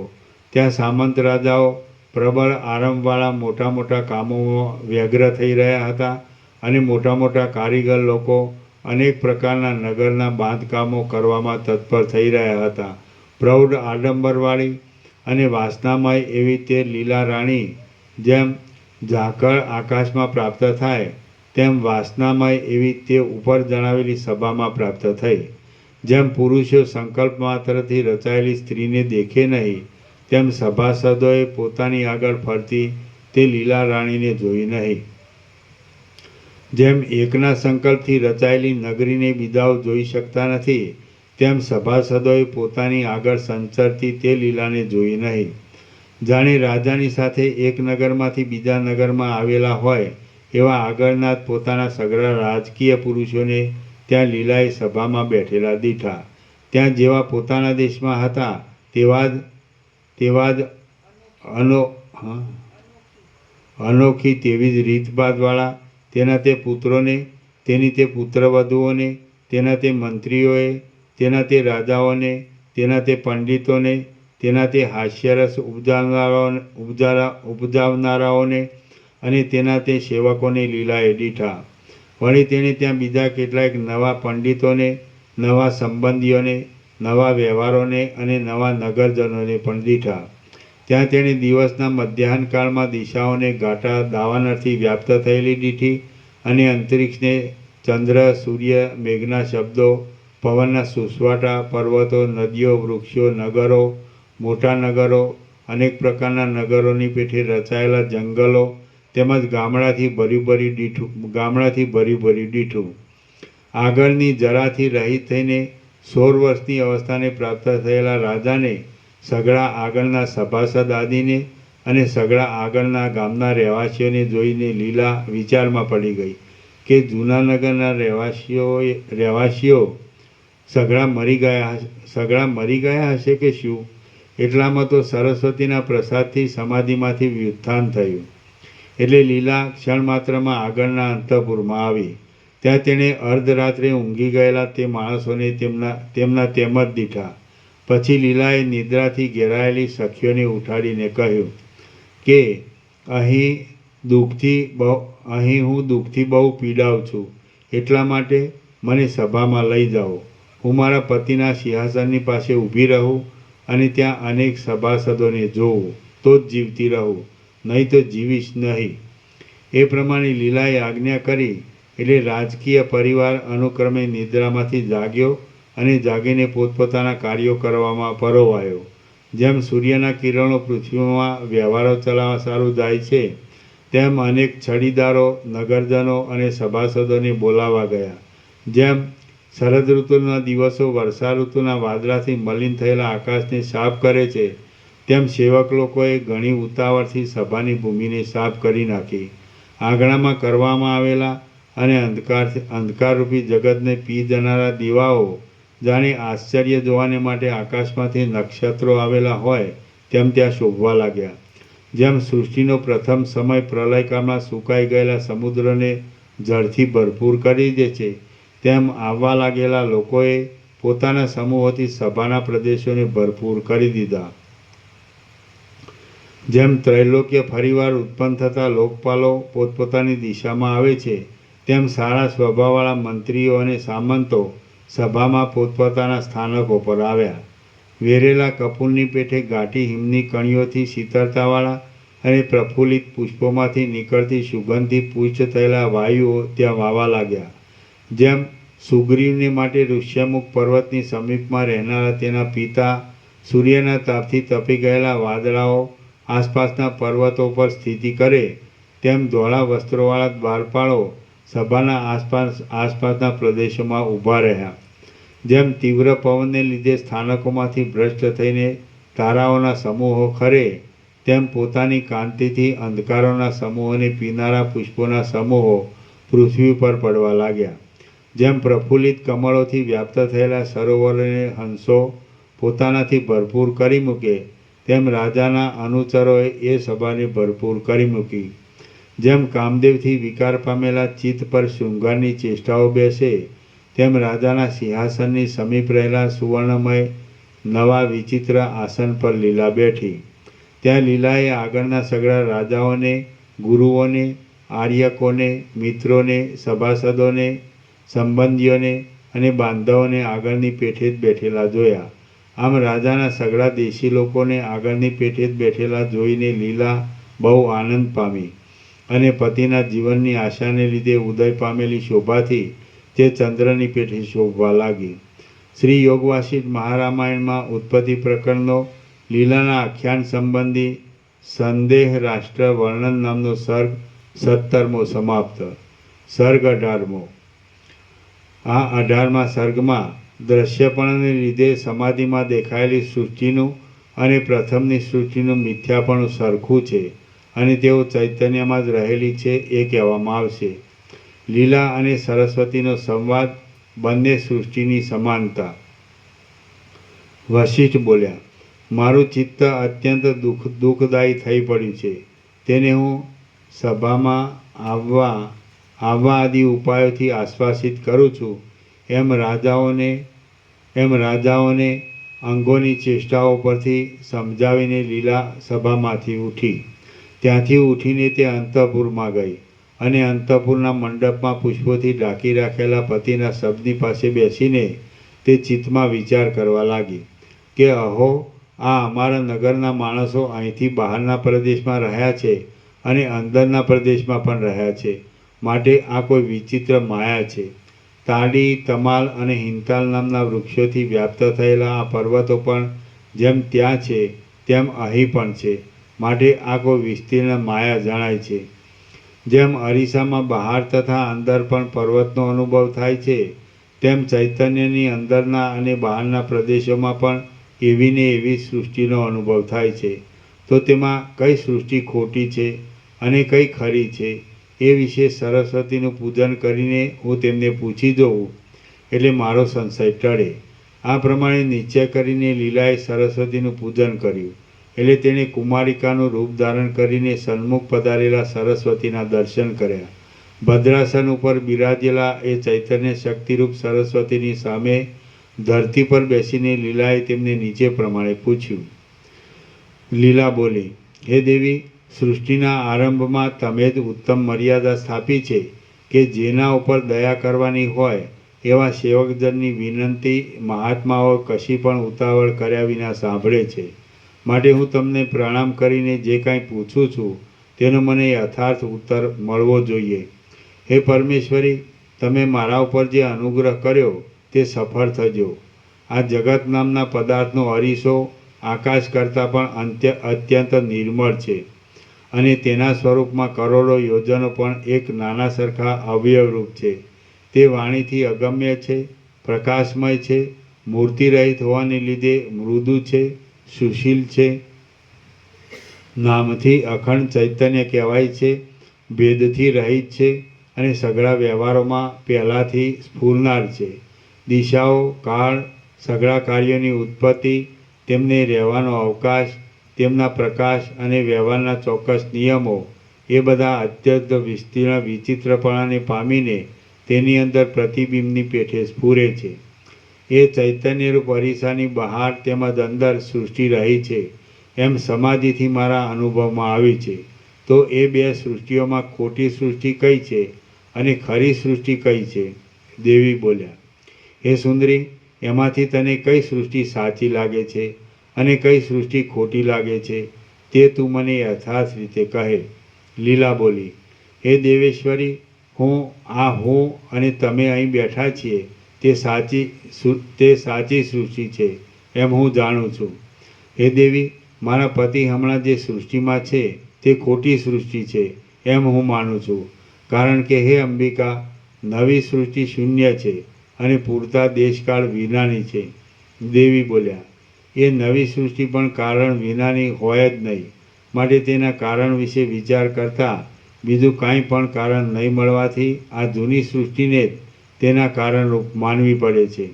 હવે આ જૂની સૃષ્ટિ સાચી હોય તો તેમાંથી કદી પણ ખોટી સૃષ્ટિ ઉત્પન્ન થાય નહીં. કારણ કે કાર્ય ક્યારેય કારણથી અસમાન ઉત્પન્ન થાય નહીં. લીલા બોલી, હે માં, કાર્યથી કાર્ય અત્યંત વિલક્ષણ થતું પણ જોવામાં આવે છે. હે માં, કારણથી કાર્ય અત્યંત વિલક્ષણ થતું પણ જોવામાં આવે છે. જેમ કે માટી જળને ધારણ કરવા અશક્ત છે, પણ માટીથી ઉત્પન્ન થયેલો ઘડો જળને ધારણ કરવા સમર્થ છે. દેવી બોલ્યા, જે કાર્ય બીજા નિમિત્ત કારણોની સહાયતાથી ઉત્પન્ન થયેલા હોય છે તેમાં નિમિત્ત કારણને લીધે કાંઈક વિચિત્રતા થતી જોવામાં આવે છે. માટીરૂપ ઉપાદાન કારણમાંથી ચાકડા આદિ બીજા નિમિત્ત કારણોની મદદથી ઘડો ઉત્પન્ન થાય છે. આથી ઘડામાં માટીથી કાંઈક વિલક્ષણતા દેખાય છે. પણ એક દીવામાંથી બીજા દીવાની પેઠે જે કાર્યના ઉપાદાન અને નિમિત્ત જુદા ન હોય પણ એક જ હોય તે કાર્ય કારણથી વિચિત્રતાવાળું હોતું નથી. આ જૂની સૃષ્ટિમાંથી જે નવી સૃષ્ટિ થઈ છે તેનું ઉપાદાન પણ જૂની સૃષ્ટિ છે અને નિમિત્ત પણ જૂની સૃષ્ટિ છે. માટે નવી સૃષ્ટિ જૂની સૃષ્ટિથી વિલક્ષણ હોવી જોઈએ નહીં.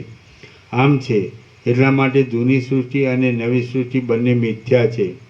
હે સુંદર વદના, જો તારા પતિની એ નવી સૃષ્ટિનું બીજું કાંઈ નિમિત્ત કારણ હોય તો પૃથ્વી આદિમાં કયું નિમિત્ત કારણ છે તે તું કહે.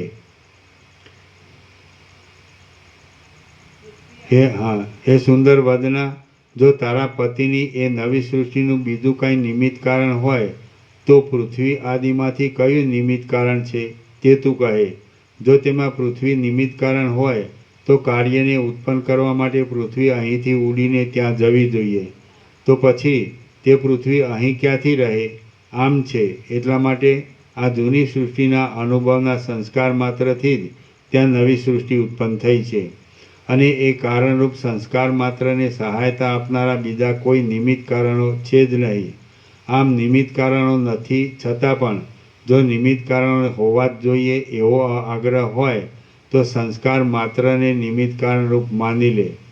સર્વ વિદ્વાનોનો અનુભવ છે કે એવી રીતના કાર્યોમાં ઉપાદાન કારણ અને નિમિત્ત કારણ જુદા હોતા જ નથી. લીલા બોલી, હે દેવી, મને મારા ભર્તાનું જે સ્મરણ છે, અનુભવનો સંસ્કાર છે તે જ વૃદ્ધિ પામીને પતિની નવી સૃષ્ટિનું કારણ થયેલ છે. એટલે એ સ્મૃતિથી જ એ નવી સૃષ્ટિ થઈ એવો મને નિશ્ચય થયો. દેવી બોલ્યા, જેમ તારો એ સંસ્કાર કલ્પનારૂપ છે તેમ તેથી થયેલી એ નવી સૃષ્ટિ પણ કલ્પનારૂપ જ છે. પછી જેમ એ નવી સૃષ્ટિ કલ્પનારૂપ છે તેમ આ જૂની સૃષ્ટિ પણ કલ્પનારૂપ જ છે. કારણ કે એ પણ અહીં પૂર્વની સૃષ્ટિના સંસ્કારથી થયેલ છે.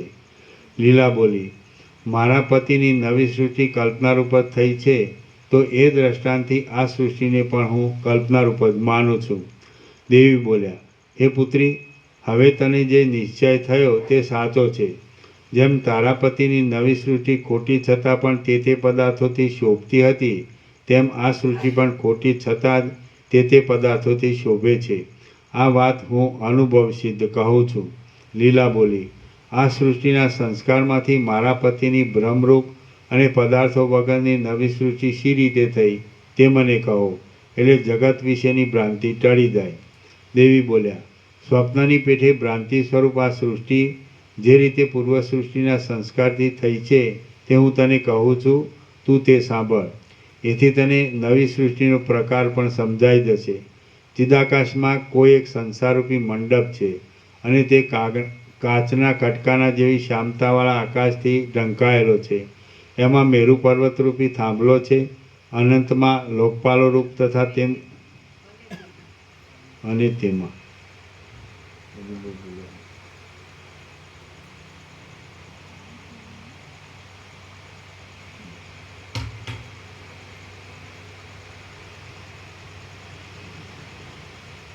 એમાં મેરુ પર્વતરૂપી થાંભલો છે અને તેમાં લોકપાલો રૂપ તથા તેમની સ્ત્રીઓ રૂપ પૂતળીઓ છે.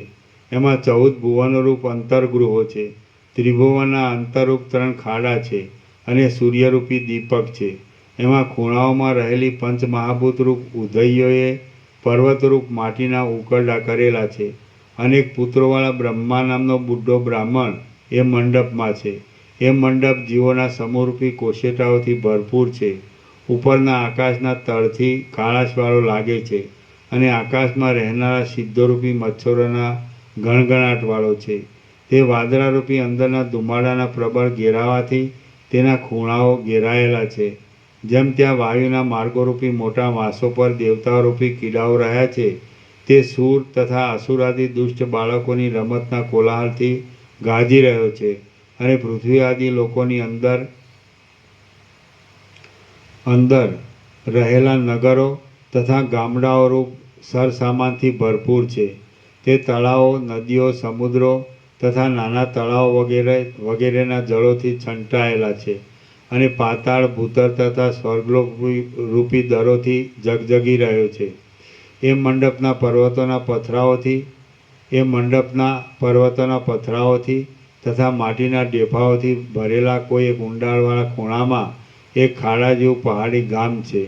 નદીઓથી, પર્વતોથી અને વનોથી ઢંકાયેલા એ ગામમાં સ્ત્રીવાળો, પુત્રવાળો, રોગરહિત, ગાય આદિ પશુઓની સંપત્તિને લીધે ઘણા દૂધવાળો, રાજાના ભયથી રહિત, સઘળા અતિથિઓને પૂજનારો અને ધર્મમાં તત્પર રહેનારો એક અગ્નિહોત્રી બ્રાહ્મણ રહેતો હતો. શ્રી યોગવાસિષ્ઠ મહારામાયણમાં ઉત્પત્તિ પ્રકરણનો લીલાના આખ્યાન સંબંધી સગલ જગત ભ્રાંતિ પ્રતિપાદન નામનો સર્ગ 18મો સમાપ્ત.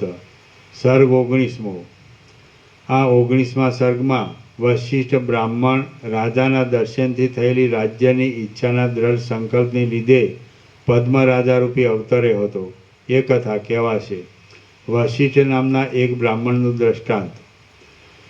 દેવી બોલ્યા, એનું નામ વશિષ્ઠ હતું. તે ધનથી, વેશથી, અવસ્થાથી, કર્મથી, વિદ્યાથી, વૈભવથી તથા ચેષ્ટાથી વશિષ્ઠ જેવો જ હતો. પણ વશિષ્ઠના જેવો તે જીવન મુક્ત ન હતો. એને ચંદ્રમા જેવી રૂપમતી અરુંધતી નામની સ્ત્રી હતી અને તે જાણે પૃથ્વીરૂપ આકાશમાં બીજી અરુંધતી હોય એવી હતી. એ બ્રાહ્મણી ધનથી, વેશથી, અવસ્થાથી, કર્મથી, વિદ્યાથી, વૈભવથી તથા ચેષ્ટાથી અરુંધતી જેવી જ હતી, પણ અરુંધતીના જેવી જીવન મુક્ત ન હતી. સ્વાભાવિક પ્રેમરસથી ભરેલી, વિલાસને લીધે મંદ ચાલનારી અને કુમુદ જેવા હાસ્યવાળી એ સ્ત્રીને તે વશિષ્ઠ બ્રાહ્મણ પોતાના સંસારના સર્વસ્વરૂપ માનતો હતો. એક દિવસ એ બ્રાહ્મણ પર્વતના સપાટ અને લીલા ઘાસવાળા શિખર ઉપર બેઠો હતો. એવામાં પૃથ્વીના નીચલા પ્રદેશ ઉપર એક રાજા જતો હતો. તે તેના જોવામાં આવ્યો. એ રાજા પોતાના સઘળા પરિવારની સાથે મૃગયા કરવાની ઈચ્છાથી જતો હતો.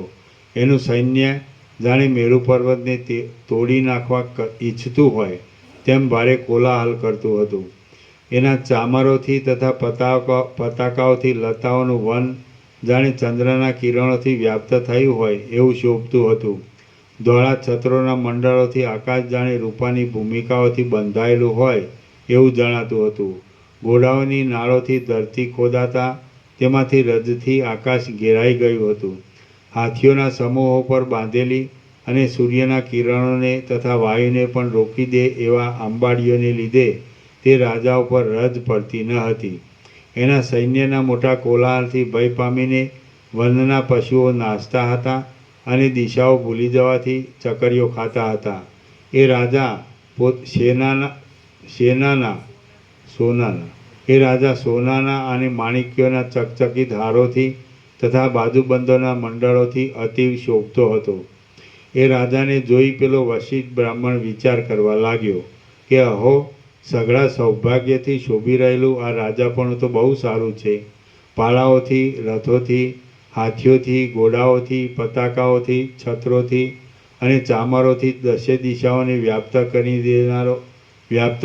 દેનારો પૃથ્વીપતિ હું ક્યારે થાઉં? ક્યારે ડોલરના પુષ્પોના મકરંદની સુગંધવાળા વાયુઓ મારા અંતઃપુરની સ્ત્રીઓના મુખ ઉપર સૂરજ શ્રમથી થયેલા પરસેવાના બિંદુઓને પીશે? ક્યારે હું પૂર્ણ યશથી દિશાઓના મુખોને અને કપૂરથી રાણીઓના મુખોને ચંદ્રના ઉદય જેવો શ્વેત કરીશ? આ પ્રમાણે વશિષ્ઠના મનમાં ત્યારથી સંકલ્પ લાગી રહ્યો અને જ્યાં સુધી એ જીવ્યો ત્યાં સુધી એ આળસ રહિત થઈને નિત્ય સ્વધર્મમાં તત્પર રહ્યો. હવે જેમ હિમરૂપી વજ્ર કમળને પ્રાપ્ત થાય તેમ શરીરને પાણીમાં તૂટી ગયેલી પાળના જેવું શિથિલ તથા જર્જરિત કરી નાખવામાં સજ્જ રહેનારી જરાવસ્થા એ બ્રાહ્મણને પ્રાપ્ત થઈ. આમ એ બ્રાહ્મણને મરણ સમીપમાં આવ્યું ત્યારે જેમ વસંત ઋતુની સમાપ્તિના અવસરમાં લતા ગ્રીષ્મ ઋતુના ભયથી કરમાવા લાગે તેમ તેની સ્ત્રી પણ કરમાવા લાગી. પછી હે લીલા, જેમ તું મારું આરાધન કરવા લાગી હતી તેમ તેણે પણ મારું આરાધન કરવા માંડ્યું. પછી પતિને અમરપણું પ્રાપ્ત થવું અશક્ય જાણીને તેણે મારી પાસેથી વરદાન માગ્યું કે હે દેવી, મારો પતિ મરી જાય ત્યારે તેનો જીવ આ મારા મંડપમાંથી જાય નહીં. એ પ્રાર્થના સાંભળીને મેં તેને તથાસ્તુ કહ્યું. પછી કાળના યોગથી તે બ્રાહ્મણ મરી ગયો અને તે જ ઘરના આકાશમાં જીવરૂપે રહ્યો. નિરાકાર શરીરવાળો એ બ્રાહ્મણ પૂર્વના અપાર સંકલ્પને લીધે મોટી શક્તિવાળો અને ત્રૈલોક્યને જીતનારો તારો પતિ પદ્મરાજ થયો હતો. તેણે પોતાના પ્રભાવથી ભૂલોકને જીતી લીધો હતો. તેણે પોતાના પ્રતાપથી સ્વર્ગલોકને પણ દબાવ્યો હતો અને તેણે કૃપાથી પાતાળનું પાલન કર્યું હતું.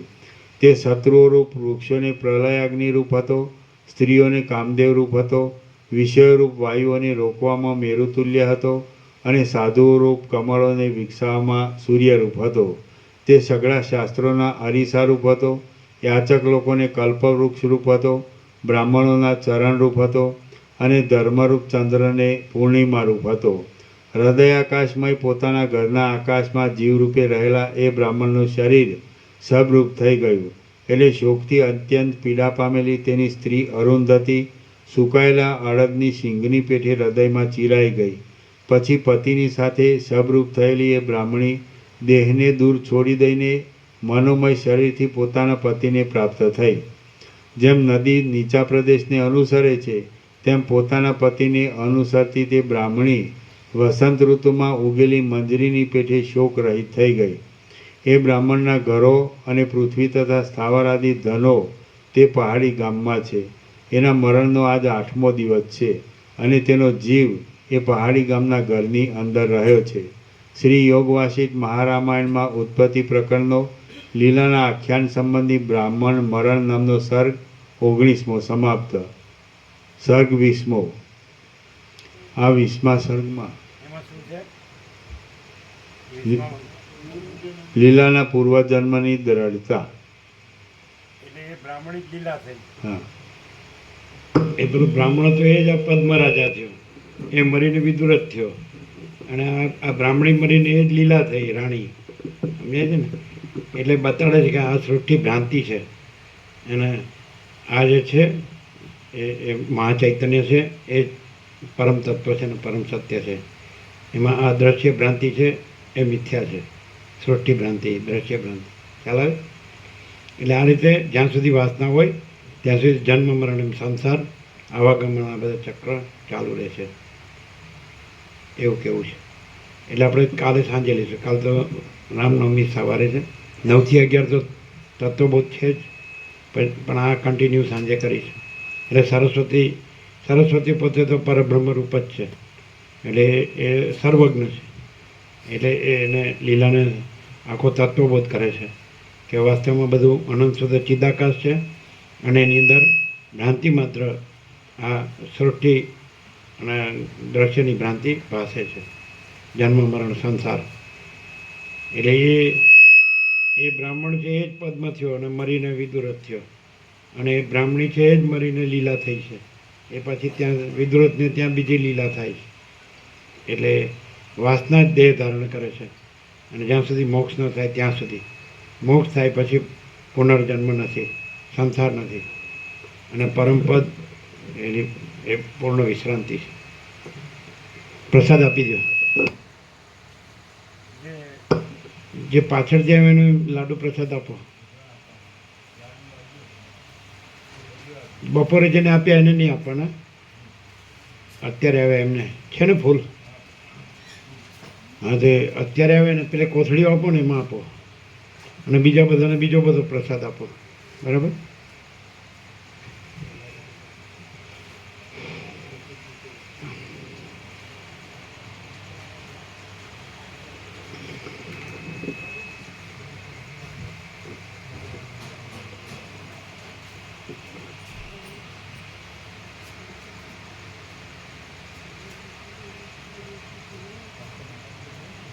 લાડુ પ્રસાદ જેને બાકી છે એને જ કોથળી આપો.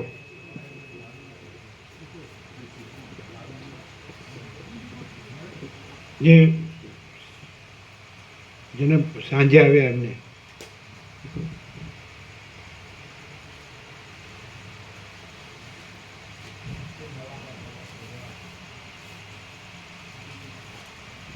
સાંજે આવ્યા એ બધાને આપો.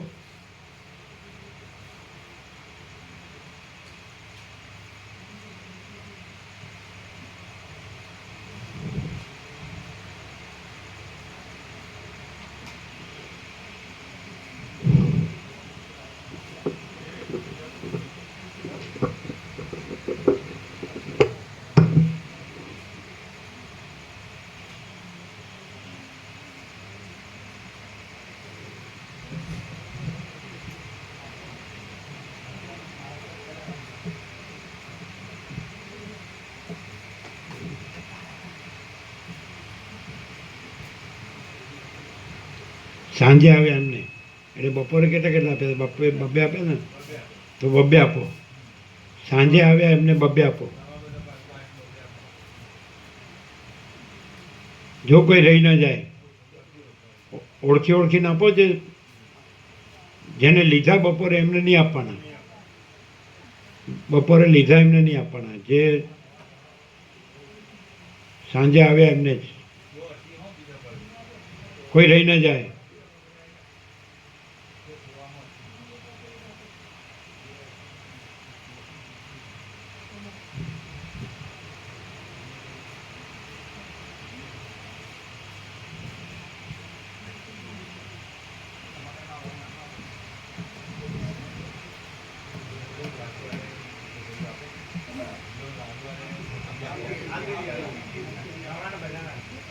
શું છે?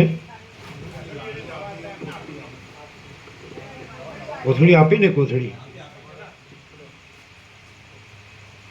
નીચે પડે છે. જો ભગવાન પ્રભુ આપતા નથી આવડતું, કોથળીમાં નથી પડતો, નીચે પડે છે.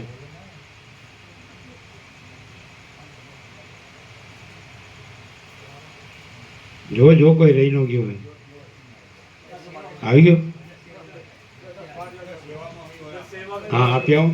એટલે સાંજે આવે એને જ, બપોરે લીધા હોય એને નહીં. આપી આવો. કોઈ બાદ એ બધાને આપો. એટલે બે સેવામાં છે એને આપ્યું. બાકી છે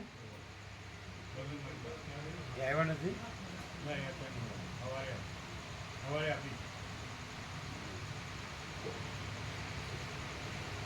બીજો પ્રસાદ અપાઈ ગયો. બીજો અપાઈ ગયો. બધું ચીકો અપાઈ ગયો ને.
કઈ રીતે સિદ્ધ કર્યું જે લીલાએ કબૂલ્યું પેલી વિદુરથવાળી સૃષ્ટિ ખોટી છે તો પછી આ વાસનાથી એ સૃષ્ટિ બની છે તો જેનાથી ખોટી સૃષ્ટિ બની હોય તો એ વાસના ખોટી છે માટે આ સૃષ્ટિ પણ ખોટી તો પછી એ પણ કોઈ આગલી ખોટી વાસનાથી બની હોવી જોઈએ એટલે આગલી વાસનાવાળી સૃષ્ટિ બતાવી માટે બધી સૃષ્ટિ ખોટી ખ્યાલ આવ્યો નહીં હા આવે છે કે બિલકુલ કેવી રીતે આ સૃષ્ટિને ખોટી ઠરાવી ખબર પડી આગલી કલ્પનાથી બનેલી સૃષ્ટિ ખોટી હતી તો એ આ ખોટી હોવી જોઈએ તો આ ખોટી ખોટી પણ કારણ કારણ ખોટું હોય તો જ કાર્ય ખોટું કાંઈક ખોટું. હવે આ ખોટું કેમ છે તો એની આગલી છે તમે સમજ્યા પેલા વિદુર થોડી એણે ખોટી કીધી ખબર ને લીલાને કે એ ખોટી છે હા ખોટી છે. તો પછી આનાથી એ બની છે માટે આ ખોટી છે આ ખોટી. ખોટીથી જ ખોટી બની હમ પછી આની આગળની જે છે હમ. વસિત બ્રાહ્મણવાળી હમ તો આ ખોટી છે કેવી રીતે કે એ આગળની ખોટી છે હમ. માટે આ આ ખોટી ખોટી છે. એમ પરંપરાથી બધી સૃષ્ટિ ભ્રાંતિ ખોટી હમ. સમજે બિલકુલ કેટલું ક્લિયર છે એકદમ.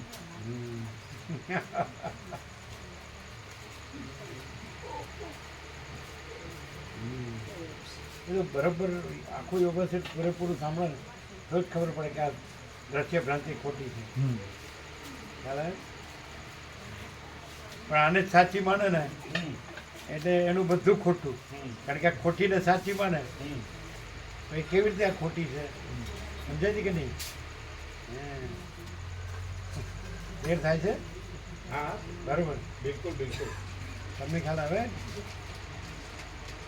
લીલાએ કબૂલ્યું કે પેલી હવે વિદુર થોડી બની આ પદ્મંબરી વિદુર થયો તો એ ખોટી એને સરસ્વતી આગળ કબૂલ્યું કે એ ખોટી છે તો એ આની વાસનાથી બની છે તો કારણ ખોટું હોય તો જ કાર્ય ખોટું હોય માટે આ સૃષ્ટિ ખોટી છે પછી આ ખોટી છે તો એની આગળની વસિત બ્રાહ્મણને અરુંધતી બ્રાહ્મણની સૃષ્ટિ તો એ ખોટી હોય છે આ ખોટી બની તે ખોટીથી જ ખોટી બને માટે એ ખોટી છે એમ અનાદિસિદ્ધ સત જે છે જે ચિદાકાશ કે છે અનાદિસિદ્ધ સત એમાં આદિ મધ્ય અંત નથી તો અનાદિથી જ લઈએ અવિદ્યા ભ્રાંતિ તો એ ખોટી ખોટી ખોટી જ સિદ્ધ થતી આવે માટે આ સૃષ્ટિ ભ્રાંતિ ખોટી દ્રશ્ય ભ્રાંતિ ખોટી છે એના અનાદિસિદ્ધ સત જે છે તો એ ચિદાકાશ જ સાચી ખબર પડે પણ એ બે બ્રહ્મમાંથી જ થાય છે એમ કે છે ને એટલે થાય છે એટલે ભ્રાંતિ થાય છે ના આ હું અસત સાંભળે છે છે અસત છે બંને એટલે આ અસત છે ને. એટલે થાય છે લાવો છો એટલે ભ્રાંતિ થાય છે એવું લાવો છો જો આવો આવો હા એટલે પ્રભુ નહીં આપી હાલે નહીં એમ અત્યારે પણ તમે નહીં. અત્યારે આ માનો છો હા. કે આ અરુણ પ્રભુ છે અને આ શ્રીમદ રાજચંદ્ર છે અને આ એમનો સંસાર વ્યવહાર છે અને હું મારું છે દેહાધ્યાસ છે આ પ્રજાની પ્રજા છે તો આ સૃષ્ટિ છે સમજે જ કે નહીં એ આગળની વાસનાથી બની છે કે નહીં તો એ વાસના ભ્રાંતિ ખોટી છે કારણ ખોટું હોય માટે કાર્ય ખોટું માટે આ ખોટી છે તો આને ભ્રાંતિ બ્રહ્મમાંથી થાય છે એ સાચું છે ભ્રાંતિ છે કે શું છે એ સાચું બોલે ચિદાકાશમાં જે બીજું ઉત્પન્ન થવાનું કોઈ કારણ જ નથી નિમિત્ત ઉપાદાન સહકાર્ય. એટલે સૃષ્ટિ ઉત્પન્ન થઈ જ નથી અને અનાદિ એકદમથી અનાદિથી લ્યો તો ચિદાકાશ જ છે બીજું કાંઈ નથી પછી એમાં સૃષ્ટિ ઉત્પન્ન થવાનું કોઈ કારણ જ નથી તો તમે કહેશો બ્રહ્મમાંથી આ ઉત્પન્ન થયું છે એ ભ્રાંતિ નથી તો શું છે હજી સ્વીકાર થતો નથી આ તમે અત્યારે છો તમારી સૃષ્ટિ છે એ ભ્રાંતિ છે ભ્રાંતિ છે. કારણ તમારી આગળની વાસનાથી બની એ વાસના ભ્રાંતિ છે એમ છેક તમે જશો પહેલી વાસના ભ્રાંતિ સુધી જશો તો ચિદાકાશમાં એ કાંઈ છે જ નહીં એટલે આ બધી સૃષ્ટિ ભ્રાંતિ છે આમ જ એ નથી ને. સમજાવવાનું પ્રભુ તો બ્રહ્મમાંથી ભ્રાંતિ થઈ છે એમ કહો છો એટલે એમ નહીં હવે પ્રભુજી. જડતા છે આમ મૂળતા બ્રહ્મમાંથી ભ્રાંતિ થઈ છે એમ કહેવાય ના.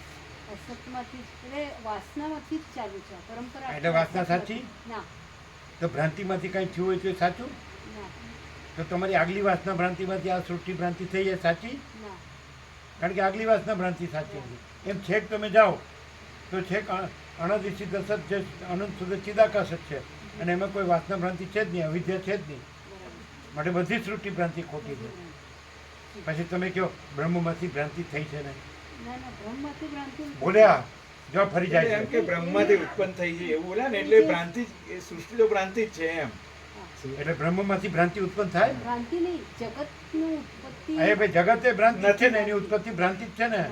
અહમ એ ભ્રાંતિ છે, દ્રષ્ટા દ્રશ્ય ભ્રાંતિ છે. આને સમજાતું કેમ નથી? જો માતાજી આપણે આ અને આ પ્રભુજી કહે છે બરાબર છે, પણ એમાં એ વાક્ય પણ એવું છે કે ઓલામાંથી થાય છે, બે વસ્તુ થાય છે એમ. અરે નથી થતું એવું સિદ્ધ કરે છે. થાય છે એમ કેમ પકડો છો? હાલો, આહા, મૂળ જડ થઈ ગયું. તમે ચાલો, અરુણ પ્રભુને એની સૃષ્ટિ આગલી વાસના ભ્રાંતિમાંથી થઈ ને, તો એ વાસના ભ્રાંતિ ખોટી છે કે નહીં? એમની આ વાસના ભ્રાંતિ ખોટી છે કે નહીં? તો તમારી આગલી વાસના ભ્રાંતિથી આ સૃષ્ટિ ભ્રાંતિ થઈ છે, તો આગલી વાસના ભ્રાંતિ ખોટી જ માટે આ સૃષ્ટિ ભ્રાંતિ ખોટી છે કે નહીં? તો આમાં તમે જે માનો છો અને કરો છો બધું ખોટું. ક્લિયર છે પ્રભુજી? તો પછી આમ કીધું છે ને આમ કીધું છે ને આમ કીધું, હું પકડો તમે? એનું આખું તાત્પર્ય કાઢવું જોઈએ ને, સાર કાઢે છે. જે એનો ટોપમાં જે અંતિમ સાર છે, તો એ અનાદિ સિદ્ધ સત અનંત સુધી ચિદાકાશ છે, તેનું કેવળપણું છે. અને એમાં બીજું કાંઈ સૃષ્ટિ ભ્રાંતિ થવા માટે કોઈ કારણ નથી. તો તમે છેક સુધી જાઓ, મૂળ સુધી, કે આ સૃષ્ટિ, પછી એની આગળની સૃષ્ટિ, પછી એની તો છેવટે એ કાંઈ નથી, એમાં આવશે કે નહીં? બરાબર. તો તમે શું બોલ્યા? એ શું બોલ્યા ખબર છે? બ્રહ્મમાંથી બ્રહ્મથી જગત બન્યું. હા, ભ્રાંતિ થઈ છે એમ, જગત ભ્રાંતિ. ભ્રાંતિ નહીં પ્રભુજી, ઓલી આ પણ જગત છે જ ભ્રાંતિ છે, અહમ છે એ ભ્રાંતિ છે. એ ભ્રાંતિ જ છે. અહમ, આ હું કયો છે ભ્રાંતિ છે, અને જગત છે દ્રષ્ટા દ્રશ્ય છે ભ્રાંતિ છે. આને કેમ સમજાતું નથી? સમજાણું છે પ્રભુજી શું સમજાણું પાડ્યું? કે અત્યારે જે અણુદાદો સાચો, ના એનો સંસાર સાચો, ના અને એ ધર્મ ધ્યાન કરે છે સાચું. ભ્રાંતિ કાંઈ કરે છે એ સાચું? ના. અરે સરસ્વતી એમ કે છે પોતે પરબ્રહ્મ છે, તો એમ કે છે હું પણ નથી. વશિષ્ઠ પણ ચિદાકાશ રૂપ છે, એ કે છે હું નથી. સદાશિવ કે છે હું નથી. એ બધા ચિદાકાશ રૂપ છે, એ એમ કે છે. બરાબર ખાલી બરોબર કહો છો, સમજ્યા વગર. નહીં, બરાબર છે. શું બરાબર? બરાબર, એકદમ આરપાર ક્લિયર થવું જોઈએ. પછી એમાં આમ કીધું છે ને આમ કીધું છે ને આમ કાંઈ ભાંગ્યું તૂટું ન પકડાય. આખું ટોટલમાં લેવું પડે. ટોટલમાં ચિદાકાશ છે ને ટોટલમાં આ દ્રશ્ય ભ્રાંતિ નથી, આ હું ને જગત. એ પણ તમે જગત ને બધું જુદું જુદું કેમ સમજો? બધી ભ્રાંતિ જ છે, કાંઈ નથી. પાછું ભ્રાંતિ જુદી ને જગત જુદું ને કીધું કે જગત થયું છે. અરે થયું નથી એમ કે છે. એ આ સમજતું વચિત જે કહેવા માંગે છે એ તાત્પર્ય પકડતા નથી. હા એ જગત થયું છે એમ નથી કહેતા, એ ભ્રાંતિ થઈ જ નથી એમ સિદ્ધ કરે છે. જગત થયું જ કેમ? કારણ કે અનાદિ સિદ્ધ સત ચિદાકાશમાં અનંત શુદ્ધ ચિદાકાશ એનું પરમ કેવળપણું છે, અને એ આદિ મધ્યાંત રહિત છે. અને એમાં જગત ભ્રાંતિ ઉત્પન્ન થવા માટે કોઈ કારણ જ નથી, નિમિત્ત ઉપાદાન સહકારી. એટલે જગત ઉત્પન્ન થયું જ નથી એમ કહેવા માંગે છે. એ ક્યાં તાત્પર્ય એ છે, સાચી વાત છે સમજાણું. ખાલી હા હા કરો સમજ્યા વગર. નથી તમે ખોટા છો એ કબૂલ થાય છે? કેવી રીતે? શેનું બન્યું હોય? આ ચિદાકાશનું આ બન્યું છે? ના, શેનું બન્યું છે? ભ્રાંતિ, વાસના. માટે મિથ્યા. અરુણ પ્રભુ શેનું બન્યું છે? ચિદાકાશનું બન્યું છે? ના, શેનું? ભ્રાંતિ, આ તો પછી એ સત્ય છે કે મિથ્યા છે? બધા તમે જેને ભગવાન માનતા હોય ને, સૌથી મોટો માનતા હોય ને, એ શેનો બન્યો છે? ચિદાકાશમાં કાંઈ બને છે? તો કાંઈ પણ તમે જેને ભગવાન માનતા હોય બન્યો હોય તો એ શેનો બન્યો છે? તો એ તો પછી મિથ્યા છે કે નહીં? ચિદાકાશ સિવાય બધું મિથ્યા છે. હવે આ જો અહીંયા નહીં થાય ને તો તમારે ક્યાંય કશું નહીં થાય. પછી હું લખું છું ને મને એના પૈસા મળશે, એ શું છે? એ ચિદાકાશમાં છે. શું છે એ? મિથ્યા કે સત્ય? પૈસામાં ક્યાં આવ્યું ચિદાકાશ? આશ્રમોમાં ક્યાં આવ્યું? મંદિરોમાં ક્યાં આવ્યું? મૂર્તિઓમાં ક્યાં આવ્યું? છબીઓમાં ક્યાં આવ્યું? અને આ તપમાં ને ત્યાગમાં ને આ વૈરાગ્યમાં ક્યાં આવ્યું? આ તો ભ્રાંતિનું છે બધું, દેખાવ છે. એને સ્વપ્નને ઝાંઝવાના જળનું દ્રષ્ટાંત આપ્યું છે. તો તમે શું કરો છો? બધું શું કરો? કાંઈ કરો? વચ્ચે કાંઈ કરવાનું કીધું નથી. ખાલી એમ કે તમે એટલું જાણો કે હું નથી, જગત નથી, અને અનંત સુધી ચિદાકાશ છે, હાજરામાં અખંડ અવિનાશી. બસ. પછી તમારે કૃત્રિમતા, ઔપચારિકતા, આડંબર કરવાની, જુદા પડવાની શું જરૂર છે કે અમે આ ધર્મના છીએ અને આ ધર્મનું બધું કરીએ છીએ, કર્મને ઉપાસના ને જ્ઞાનને ધ્યાન. અરે ભ્રાંતિનું કાંઈ કરવાનું હોય એ સાચું હોય, ભ્રાંતિનું કરેલું કાંઈ જો અમે કાંઈ કરતા નથી, અમે છીએ જ નહીં, જગત છે જ નહીં, પણ ચિદાકાશ નથી એવું થોડું કીધું. એ અનંત ને પૂર્ણ છે. તો પરમ કૈવલ્ય મુકાબલે પરમ શાંતિ અનંત સંપૂર્ણ પૂર્ણ વિધાન એ છે અહીંયા. આ નથી અને એ છે, આ જગત નથી ને એ છે. પરમ કૈવલ્ય, પરમ શાંતિ, અનંત સંપૂર્ણ, પરમ ચિદાકાશ, પરમ જ્યોતિ, અખંડ જ્યોતિ. તો પછી તમે પાછું ભ્રાંતિ ચાલુ રાખો તો તમે સાંભળ્યું જ નથી. અમે કોઈને કાંઈ પૂછ્યું નથી, કોઈ શાસ્ત્ર કે ગુરુને. તો આ બધા જે આ દ્રશ્ય ભ્રાંતિ છે એના બધા જીવો છે, એ જન્મે છે, જીવે છે ને મરે છે, એ બધા છે. એમનું જે બધું જે કંઈ કરવું કારવવું, જીવવું માનવું, એ શું છે બધું? એટલે એ સત્ય છે, મિથ્યા. પછી એટલે શૂન્ય છે કે પૂર્ણ છે? આ ભ્રાંતિ શૂન્ય છે પણ ચિદાકાશ પૂર્ણ છે. ચિદાકાશ ભ્રાંતિ નથી, એ પરમ તત્વ છે, પરમ સત્ય છે, એ અનંત અને શુદ્ધ છે, અને આદિ મધ્યંત રહિત છે, જન્મ વિકાર નાશ રહિત છે, સૃષ્ટિ સ્થિતિ પ્રલય રહિત છે. એ બધી ભ્રાંતિ કાંઈ નથી, નામરૂપ રહિત છે. એટલે અખંડ ચૈતન્ય રૂપ આત્મા એક જ છે, એ ચિદાકાશ, અને બીજું કાંઈ નથી. એવો શબ્દ આવી ગયો પહેલાં. અખંડ ચૈતન્ય રૂપ આત્મા એક જ છે, બીજું કાંઈ નથી. હવે તમે અરુણ પ્રભુના તર્ક અહીંયા લાવો, એનો કોઈ મિનિંગ છે? પછી કહો એ સાચા છે ને એ સારા છે ને સારું કરે છે ને એ શું કહેવાય? શેમાં આવ્યું?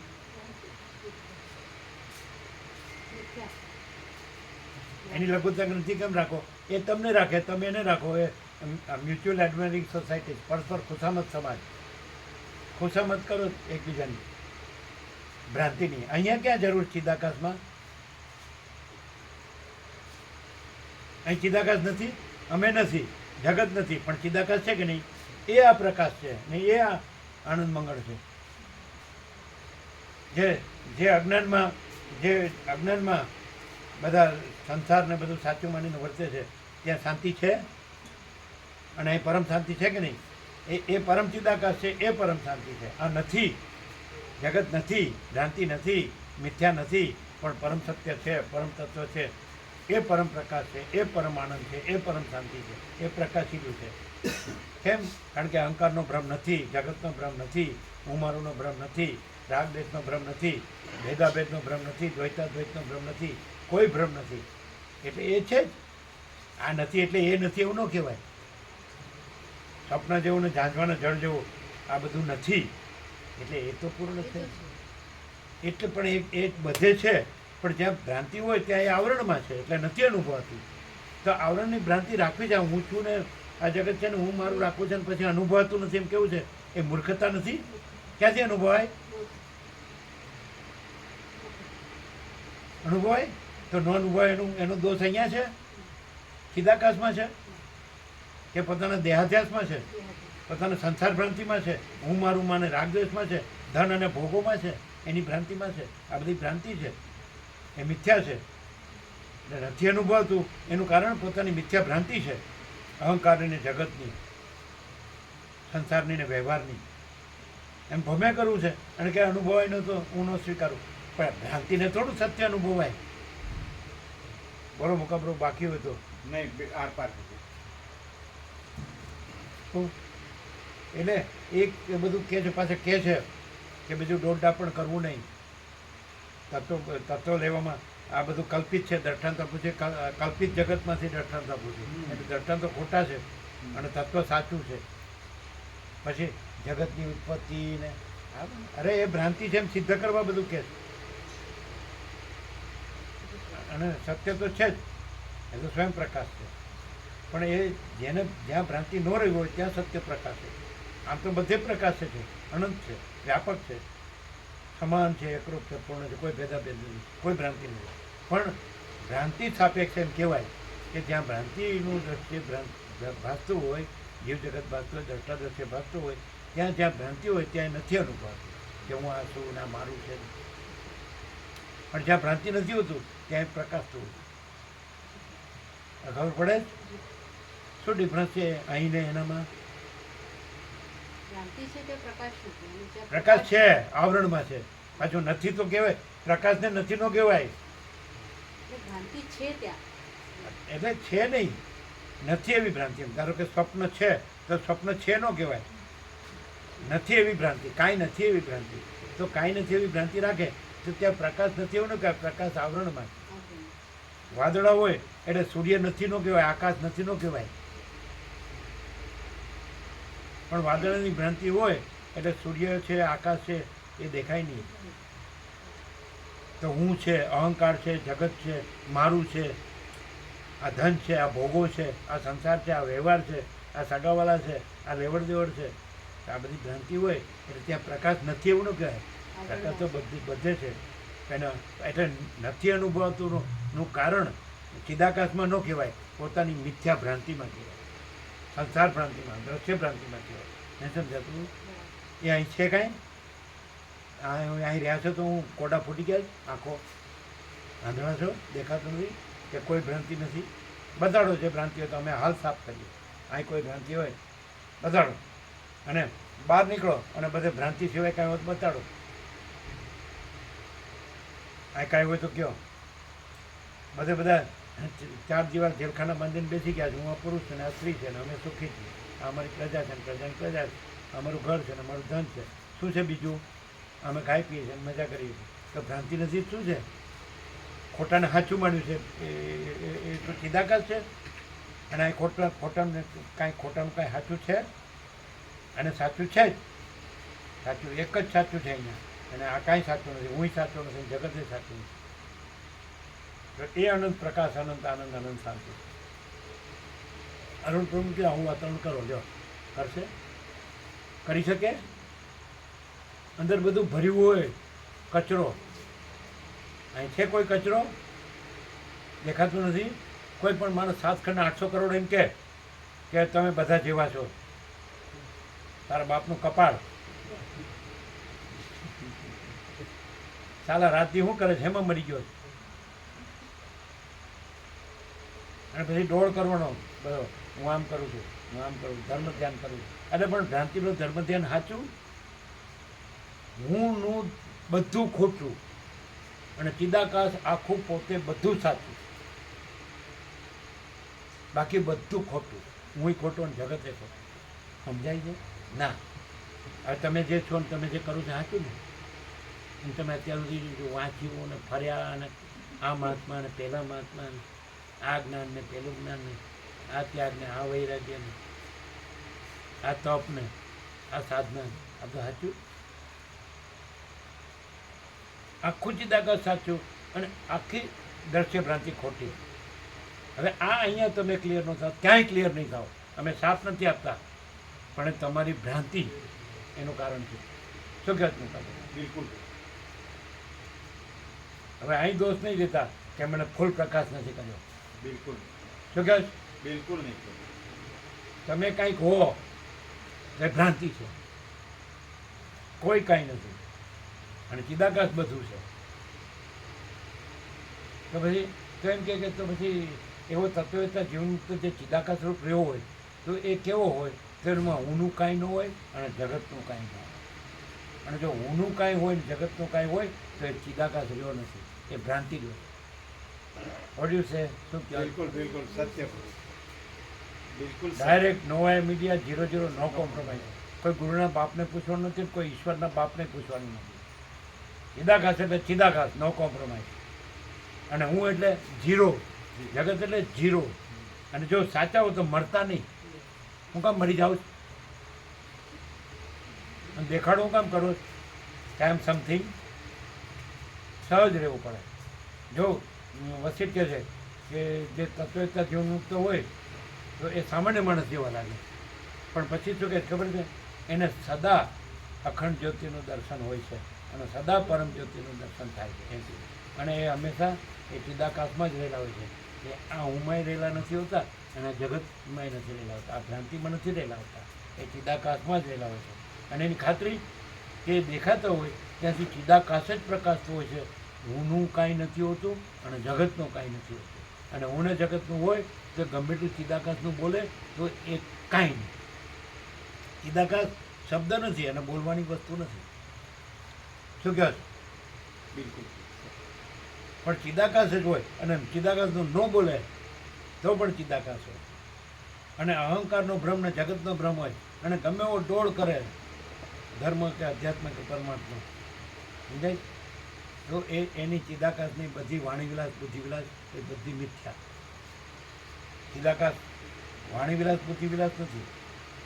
ચિદાકાશ અનંત પ્રકાશ, અનંત આનંદ, અનંત શાંતિ છે.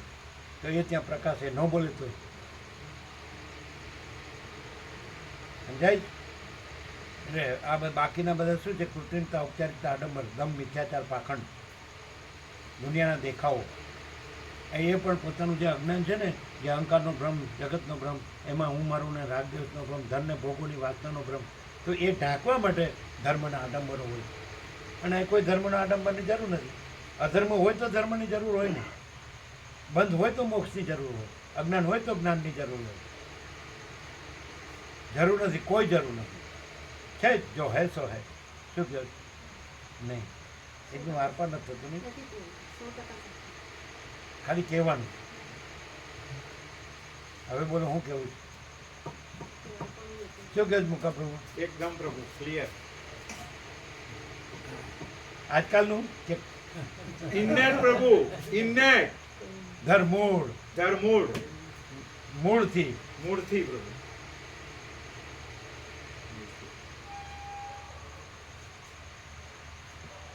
શેનો અવાજ આવ્યો? ક્યાં પડ્યું વાસણ? વાસણ પડ્યું? દરવાજા.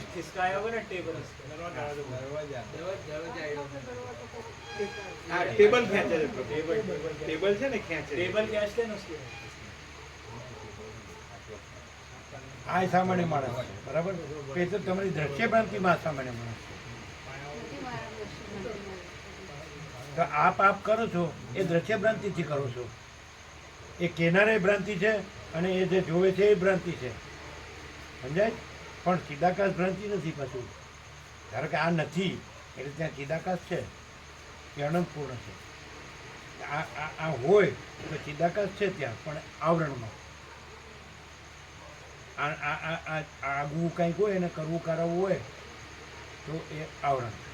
આનું કાંઈ આગવું કાંઈ નથી ને કરવું કરાવવું કાંઈ નથી, અને એ નિરાવરણ. શું કહો? હવે તમે એમ કહો ખાલી દ્રશ્ય ભ્રાંતિ અને ચિદાકાશ બેની બુદ્ધિમાં સમજમાં આવે, પણ આ નકરું ચિદાકાશ છે અને આવરણ નથી. અને બીજે બધે ચિદાકાશ છે પણ આવરણ છે, તો બેની કેવી રીતે ખબર પડે? આ બેઠા સામે. બોલો મોટા બીજે અહમનું હોય, હે? અહમનું હોય, ભ્રાંતિનું હોય, જગતનું હોય, જગતનું હોય, ધનનું હોય, હા. ભોગોનું હોય, ભોગોનું હોય, બધું હોય, મોહ માયાનું હોય, મોહ માયાનું હોય, બધું હોય. હું મારુંનું હોય, હા, અને એ ના એકાદી હોય તો ચડતા ચડસીનું હોય, શાસ્ત્રનું તો હોય, એકાદી ગુરુનું હોય. હે એ ના હોય તો શાસ્ત્ર ગુરુનું હોય, પણ કંઈક હોય એમ. પણ અહીં કઈ નથી, એ પ્રવૃત્તિ final પ્રપંચ છે. ઉપાધિનું હોય. આ હા. કાંઈ નથી. કઈ નથી. લેવા કે દેવા, કોઈને બાપની સાડી બહાર નહીં. આધી રાત મેં જીરો જીરો.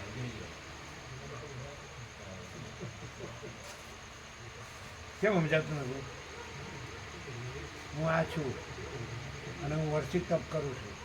હું આ છું ને હું આયમ બિલ કરું છું. હું જૈન છું. શું છે? અમે કાંઈ નહીં. હું નડ્યું અને તમે કંઈક કરો છો જય પ્રભુ. તો હું મળ્યું. ભ્રાંતિનું રહીએ ને ભ્રાંતિનું કરીએ તો કાંઈ વળે નહીં, કાંઈ મળે નહીં. હા, પણ હવે અને ભ્રાંતિ નથી ભગા પ્રભુ. એટલે બધું જ છે. ચિદાકાશ બધું છે. હુંની ભ્રાંતિ ને જગતની ભ્રાંતિ એનું કંઈ માનીએ કે કરીએ એ કશું નથી. નહીં સમજાય? એટલે સહજ રહેવું જોઈએ, કંઈ સ્પેશિયલ થવાની જરૂર નથી. હા. તે નથી કોઈ. હા. કેમ અમે કાંઈ નથી કરતા? જો આ ચૂલો ઉપર. તો એમ થાય ને કે હા તો અમે હવે છીએ એ પાપનો ક્ષય કરીએ છીએ અને પુણ્ય પ્રભુ જોડે બેઠા. પછી અમે શુદ્ધ થઈએ છીએ. અને પછી અમે આત્માને પામીએ છીએ. અમે કાંઈ એને પામવાનું છે કે છે જ, અને ભ્રાંતિનું કાંઈ કરવાનું છે અને પામવાનું છે. આત્મા છે જ કે કાંઈ કરીને કોઈ એટલે એ પોતામાં ચિદાકાશ જુદું થાય, બીજું અજ્ઞાની થાય અને પછી જ્ઞાની થાય, બદ્ધ થાય, પછી મોક્ષ થાય. ચિદાકાશ જ, કારણ કે એ તો પોતામાં પોતે જ છે, અનંતપૂર્ણ. બીજું તો કોઈ છે નહીં, બીજું કાંઈ છે નહીં, બીજું કાંઈ થતું નથી. તો એ બીજું થાય અને પછી પાછું પોતે થાય, એવું થાય. મહાસાગર પરપોટો થાય અને પછી મહાસાગર થાય, એવું થાય. આ સૃષ્ટિ પરપોટો છે, એટલે પરપોટો કે હું કાંઈક કરીને પછી મહાસાગર થાઉં. કેમ છે? એકદમ પ્રભુ ક્લિયર. પ્રભુ તો ક્લિયર જ છે, પણ પ્રભુને આખો આનંદ દેખે મહાચૈતન્ય પ્રકાશ. આ બોઘું ક્લિયર થાય ત્યારે ને. હમણાં તો શું થાય ખબર છે? બધા પાકા છે અને અમે કાચા છીએ, એટલે અમને પાકા કરવા આવે છે, એટલું થાય. બધા પાકા છે અને અમે કાચા છીએ, એટલે અમને પાકા કરવા બધા આવે. સારું તે કરો, કરો ને મરો. હું કરે ત્યારે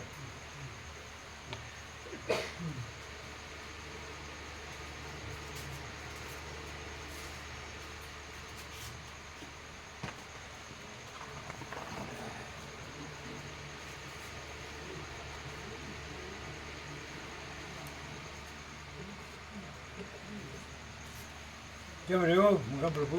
એકદમ પ્રભુ ક્લિયર. આના કરતાં ઉત્તર કાશીમાં રહ્યા તો એકાંતમાં આવે તો હિમાલયની ગંગા ને આશ્રમ ને સંન્યાસી મહાત્માઓ ને અહીં તો કાંઈ નથી. લ્યો, ક્યાંક દરિયો હોય, કંઈક સુંદર દ્રશ્ય હોય, હે ને, ક્યાંક હિમાલય ગંગા હોય. અહીં તો કાંઈ નથી. લ્યો, વગડો છે, પશુ પંખી રે. બોલો, શું કહો છો? બોલો. પરમ ચિદાકાશ જ્યોતિ જ છે. હે? પરમ ચિદાકાશ જ્યોતિ જ છે. એ તો બધે છે, એ તો અનંત વ્યાપક છે. અને પેલું પ્લસમાં હિમાલય ગંગા, સાધુ મહાત્માઓ, વેદાંત, બ્રહ્મજ્ઞાન, અને અહીં તો કાંઈ નહીં. લ્યો, એવી એક બી ભ્રાંતિ હોય ને પ્રભુ, તો એક પણ ભ્રાંતિ હોય તો પ્રકાશમાં ક્લિયર ના થવાય. કારણ પ્રકાશ કોઈ ભ્રાંતિ સ્વીકારતો નથી. ઇટ મીન્સ કે એમાં છે જ નહીં એમ કોઈ ભ્રાંતિ પ્રકાશમાં. પ્રકાશ કેવળ પ્રકાશ એ તો પણ અનંત વ્યાપક છે ને. છે, અનંત વ્યાપક. એટલે કોઈ કહે હમ. કે અહીંયા પ્રકાશ છે, આપણે ઘરમાંય પ્રકાશ છે, હિમાલય ગંગામાંય પ્રકાશ છે, ગુફામાંય પ્રકાશ છે. પણ એમાં હું મારું હોય તો આવરણ થઈ જાય પ્રભુ. એટલે એને એમ કહેવાનું એ તો કાંઈ નથી, એવી ભ્રાંતિ છે, એમ નહીં ગણવાનું. તમને હું આમ દેખાતું હોય એમ બોલતા આવડે ને, વેદાંત ભણ્યા હોય તો બોલતા આવડે ને બધું. તો દુઃખી શું કરવા થાય છે? હે? તો દુઃખી શું કરવા થાય છે? શાંતિ નથી હોતી કોઈને જરાય. બિલકુલ પ્રભુ, જરાય જરાય જરાય. બિલકુલ બિલકુલ બિલકુલ એકદમ રાઈટ પ્રભુ. હજી પૈસા વધુ મળે, હજી પૈસા વધુ મળે.